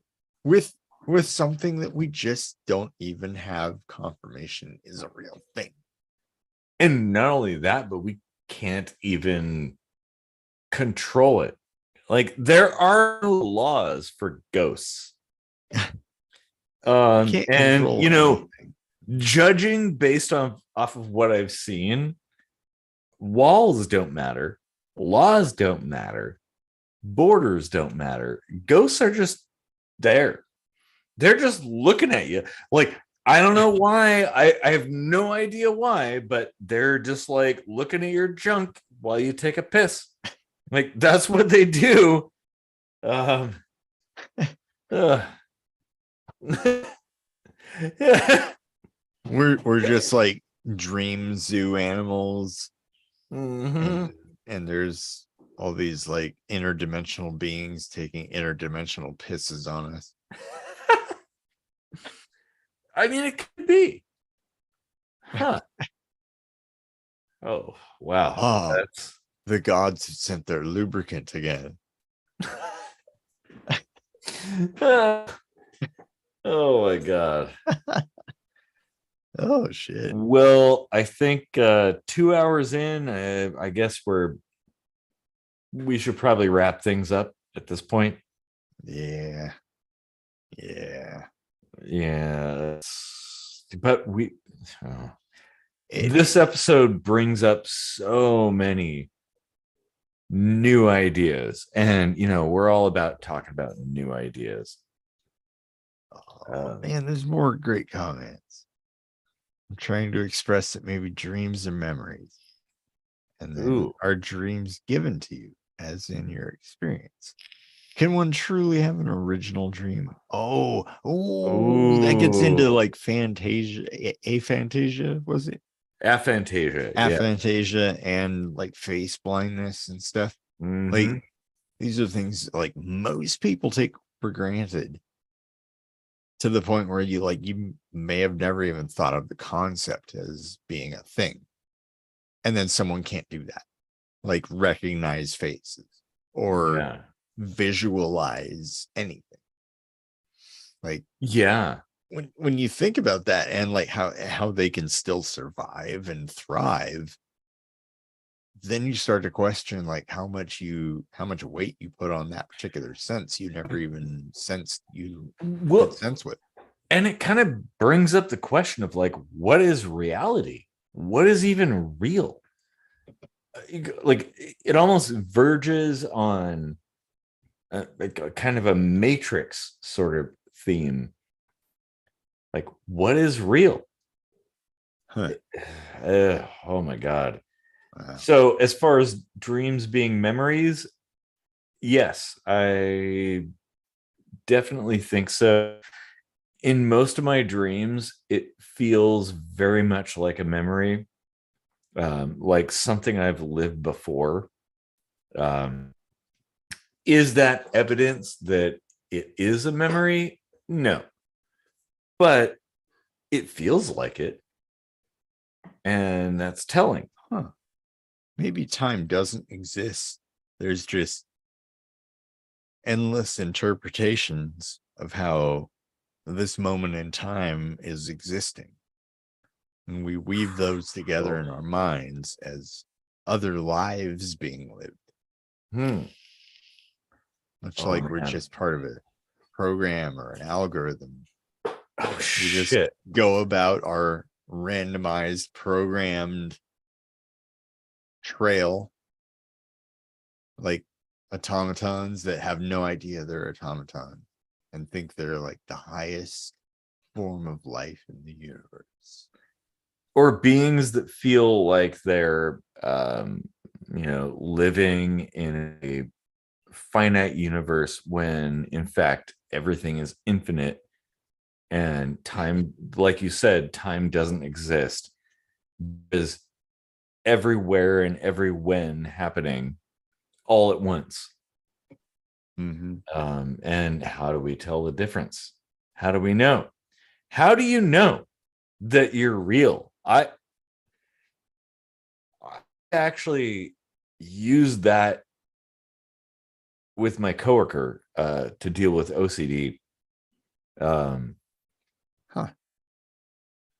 Like how can you prove that this is reality? How can he prove you exist? And he's saying things like, oh, well, I could just like pinch myself, or well, I can observe things. And it's like, well, yeah, you can observe things in VR. You could pinch yourself in VR. Like, you can have stimulus and observations. That doesn't make it real. How do you know what is actually real and what is not real? Or it Nobody doesn't make knows. it not real. Yeah. Like, nobody knows. No one can. There is no conclusive proof for that. And the thing is, like, well, this kind of goes back to the whole simulation theory that maybe all of this is all made up. It could be a complete fabrication. Maybe what if though? Like, what if our existence is so meaningless that all we're made to do is reach some enlightenment of philosophy to create a small spark that powers a cell and an organism that grows to what we would consider a gigantic or maybe even a universe size existence. Mm-hmm. And that's all we were here for. And or maybe patter out, like, or maybe our entire purpose was just to be an NPC in somebody else's video game. Like, how can you prove to me that there is reality? Like, it's a simple thing. If you believe there is reality and there's fiction and there's fantasy, how do you know the difference? How can you tell the difference? What litmus test do you use to differentiate between fact and fiction? Like, oh, wait, we have another comment. I feel like this is the point where in like the indie international film, a clown in black and white just like falls on the ground and like bleeds to death. And like that's the end of the film. And it ends in Finn. Yeah. Like, that's where that level of conversation starts to gel. Mm-hmm. And it's like, oh, like everything is fucking random. Mm-hmm. Yeah, really. It very much is. And that's not to say you should be a nihilist and view the world as like, well, nothing else matters. Nothing else matters. Like, you don't necessarily have to go down that path. But honestly, nothing else matters. Like, nothing matters. Do we even exist? Is this all some kind of simulation? And how would we know the difference between simulation and reality? Yeah. Yeah. I just had like this weird like offshoot of thought, like, what if we created a new form of harmonization where like different perception entirely is generated and people are like shaken at like this molecular core. Ooh. Yeah. Oh, nice. The next phase of music. Mm-hmm. Oh, I smell an ego story. Or another album. Yeah. So this comment might be a good one. Let's see. Okay, it's actually like two comments. There must be more than one way to, well, pass away. To see the lights turn off, but then you don't know even then. Oh, wait, it continues. But that would get into consciousness transferable. And are you consciousness, or I'm not sure, you talked about it before. Well, kind of, yeah. Like whatever you consider consciousness to be, whether it's something a little closer to physical, like something that is pre-written and has some kind of referenceable, tangible material, or if it's just energy and it's just something that is random and applies to the laws of physics. You know, it's hot or it's not. It's yes or it's no. Yeah. You know, I think it all comes down to like real simple interactions scientifically. Yeah. Yeah, that's a good point. Maybe that's a clinical way to look at life, but well, no, I don't think that that's a wrong way to look at things. It's very difficult when you're dealing with, at least here on Earth, the life here on Earth. We tend to look at things in a very black and white sense. We want things to be kind of spoon fed. Like, oh, it's either this or it's that, right? Well, I don't think it is. There's a lot of gray in there. In fact, the universe is composed almost entirely of gray. But that might be a scary thing for people to contemplate. We draw the line between what is alive and what is not by whether or not we have the ability to communicate with it. What if a rock is just as alive as we are, but because we can't ask it if it's alive or hear it tell us that it's alive, well, we just think, oh, it's inanimate. It has no brain. It has no concept of reality or imagination. So are the pet rocks from the 70s, like, are they potentially actual living things? I mean, kind of, really. Like, we're okay, all I would agree. Yes. We're all made of matter and energy, and that shit has to work together and recycle. And so, like, it's all part of the circle of life. Good movie, by the way. Not the new one, but the old one. Yeah. Oh man. Holy shit. Wow. This is getting deep. It's too deep. I've too deep for season 4. We so have to deep. acclimate. We have to wade in. Yeah. We have to it's wade getting so in deep, I gotta go to sleep. Yeah. What if mountains and their mineral striations have a vibration or electric loop and is to some extremely low level conscious? Very possible.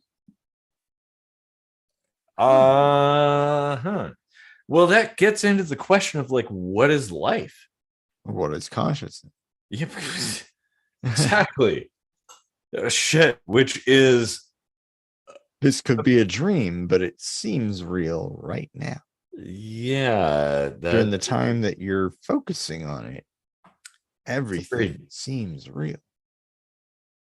Deep conversation. What if focus is the core of life? It's like some wriggly worm moves along the ground like this. Yeah. They're Red Dwarf reference. Yeah, I mean, Like even Well, perceptions can be great. I mean, like most people have thought about this. Like, how do you know the red I see is the red you see? I've thought about that quite a lot. Yeah. Like, yes, you're right. Perceptions. Well, it's like music. Why do some people prefer certain songs over others? Why do people find certain things harmonious and other things dissonant? Um, why do people buy yellow sports cars?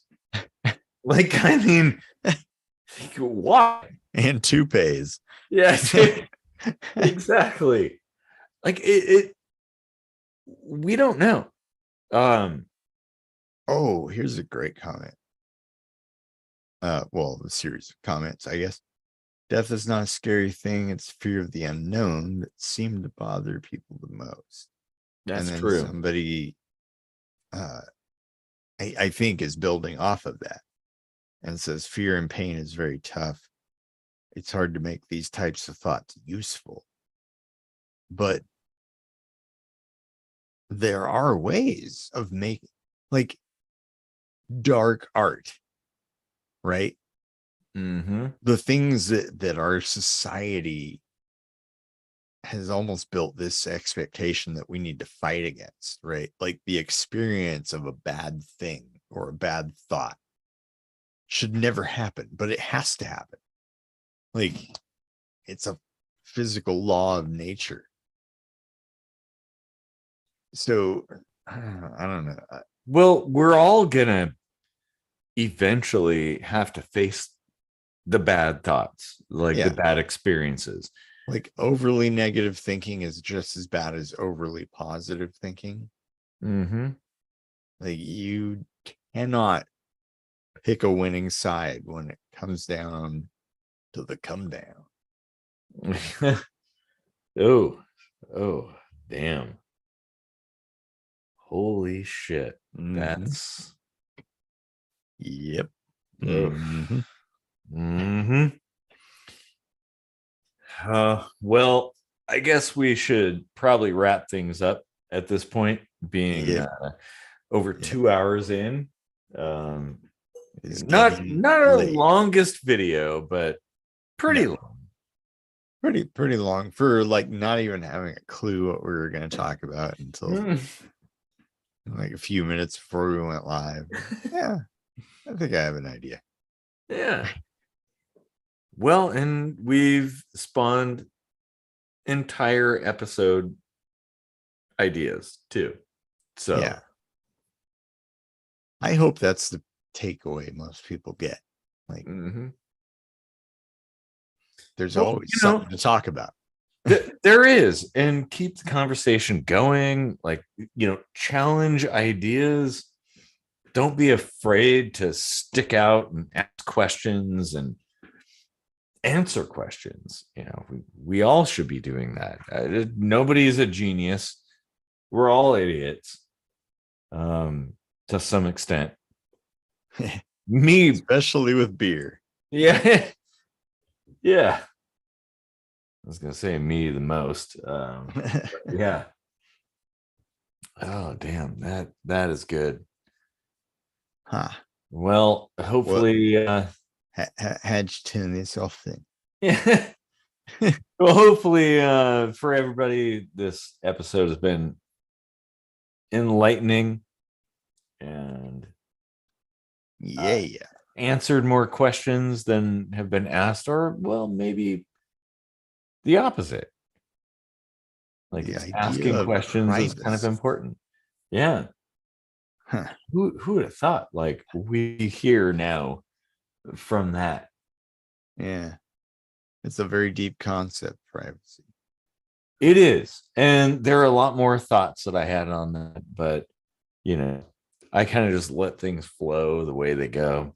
Yeah. Yeah. And this turned out There's a to be, few angles to go on that. Yeah. yeah. Huh. Oh man. Well, we should probably revisit privacy.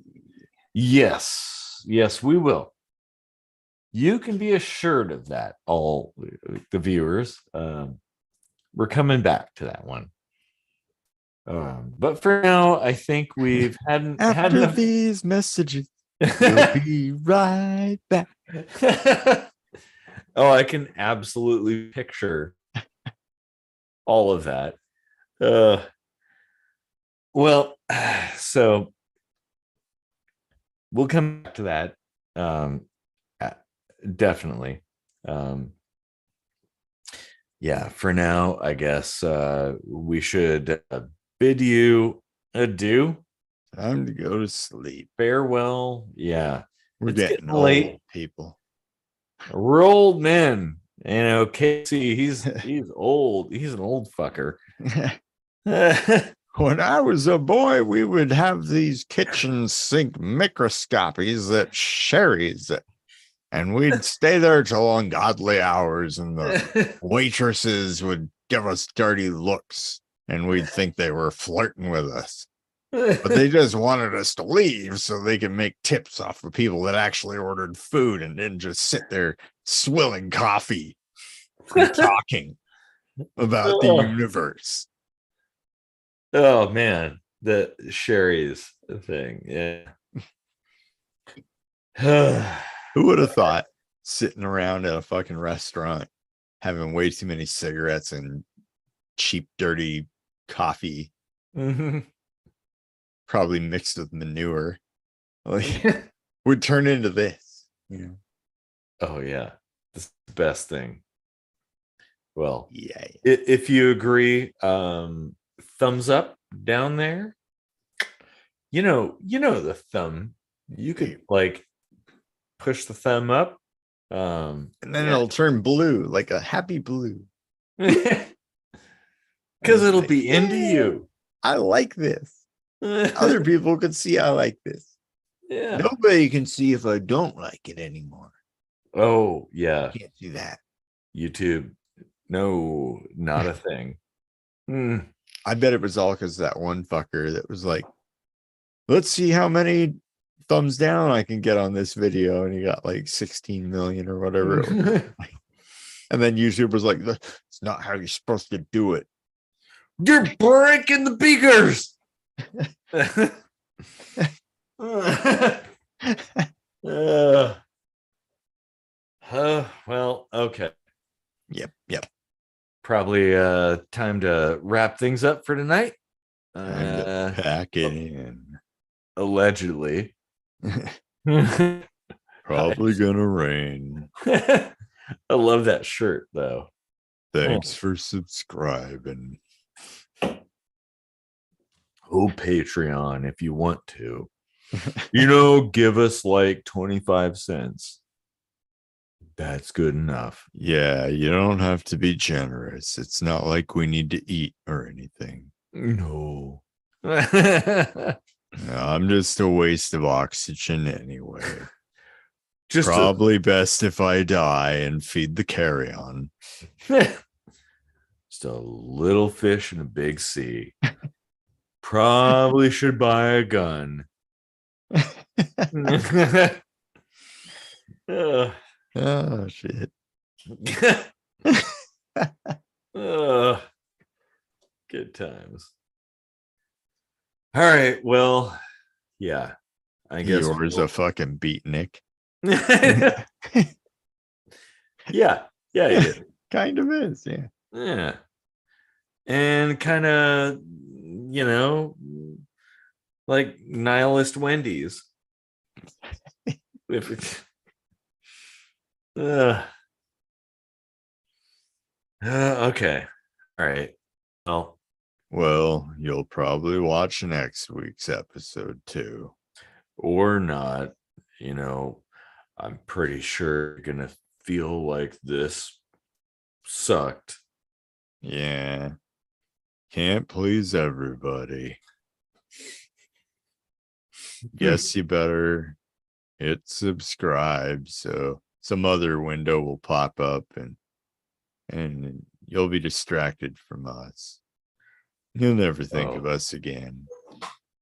But you'll be subscribed. Might as well hit the thumb down on your way out.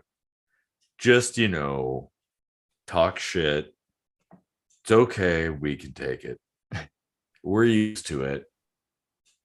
We should start a new tradition. One time a year, have a bunch of people on to roast us.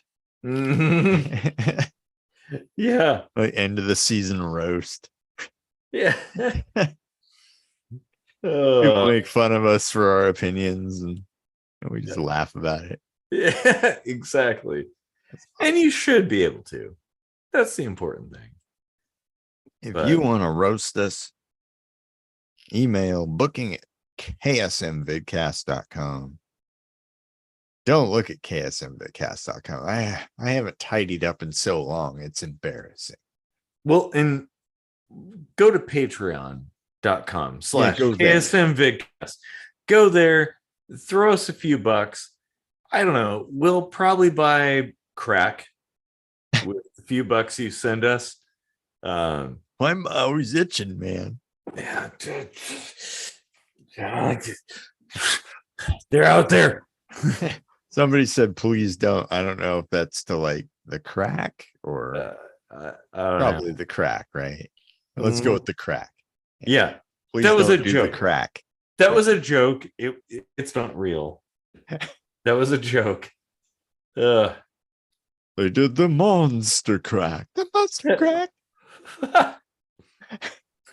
Well, thank you for filling in the blanks because I almost had to do that.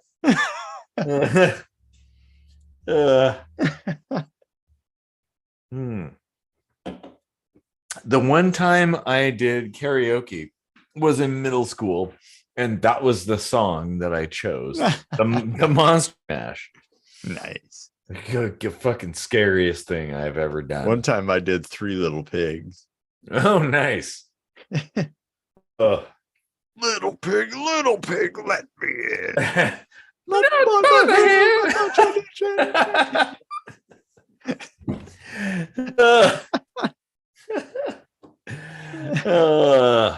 Well, I guess that's a good point to end on.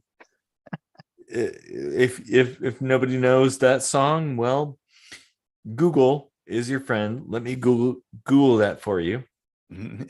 Yeah. And the moral of the story is you can amuse idiots with a 3-minute puppet show. Okay. Or whatever they said. Well, all right. We should probably end things and bid farewell for tonight. Yeah.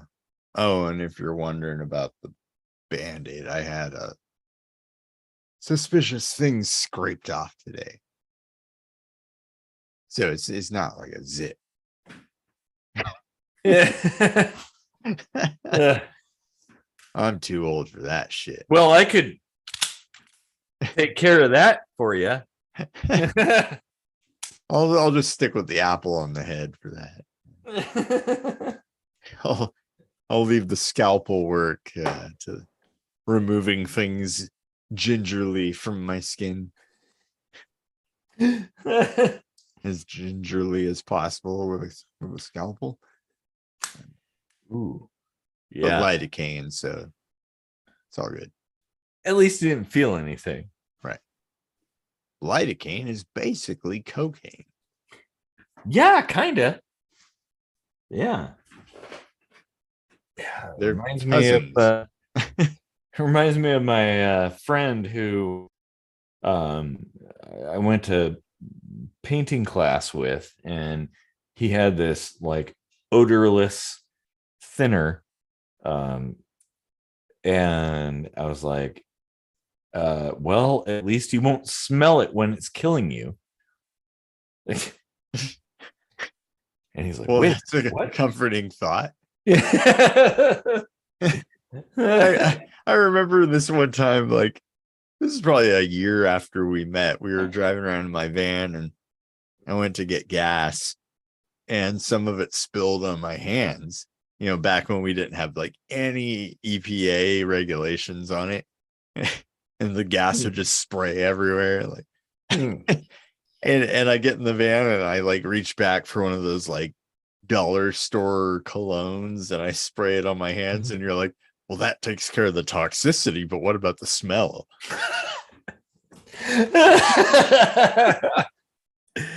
Yeah, it's kind of the same thing.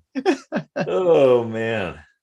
Oh well. That was such a laugh. Oh, that was good. I'll never forget the time we were delivering newspapers. The Blackstrap Sunday. And bawling, like hauling ass in the van, and the van hit a pothole on one side, and you rose up into the sky, hit the ceiling, and came back. Oh,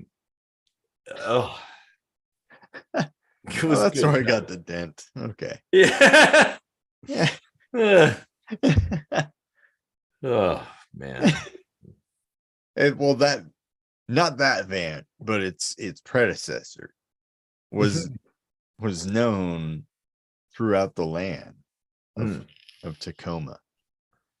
There were hills throughout Tacoma that bore certain names. The Hill of Death, the Hill of Icarus, and the Hill of Icarus in particular was famous. It was an unassuming hill, not very big, maybe 10 feet, 15 feet off the ground. Like a relative, not to sea level necessarily, but like,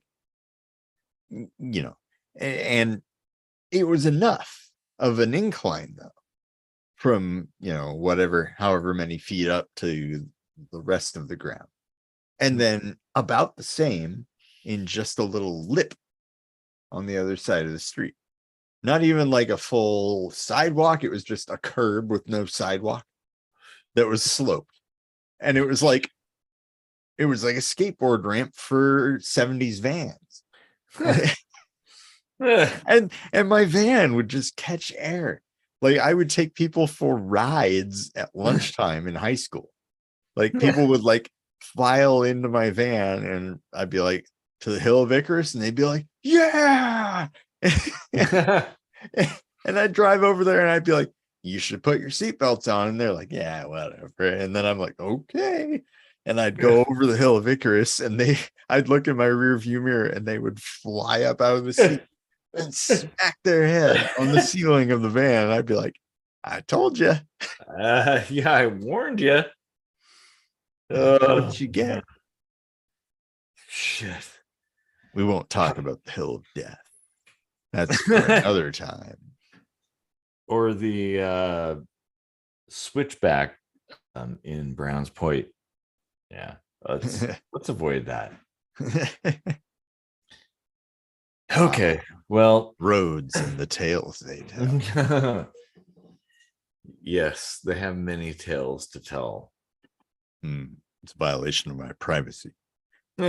Anyway, yeah, a typical KSM 30-minute goodbye. Yeah, I think we've gone on. 1 hour goodbye. Yeah, 2 and a half. However long. 2.5 hours. Whew. It's bedtime. Yeah. Damn. Time to go to bed. So for everybody out there, thanks for sticking it out with us, and have a good night. Rest well. For those who get rest. Shoes.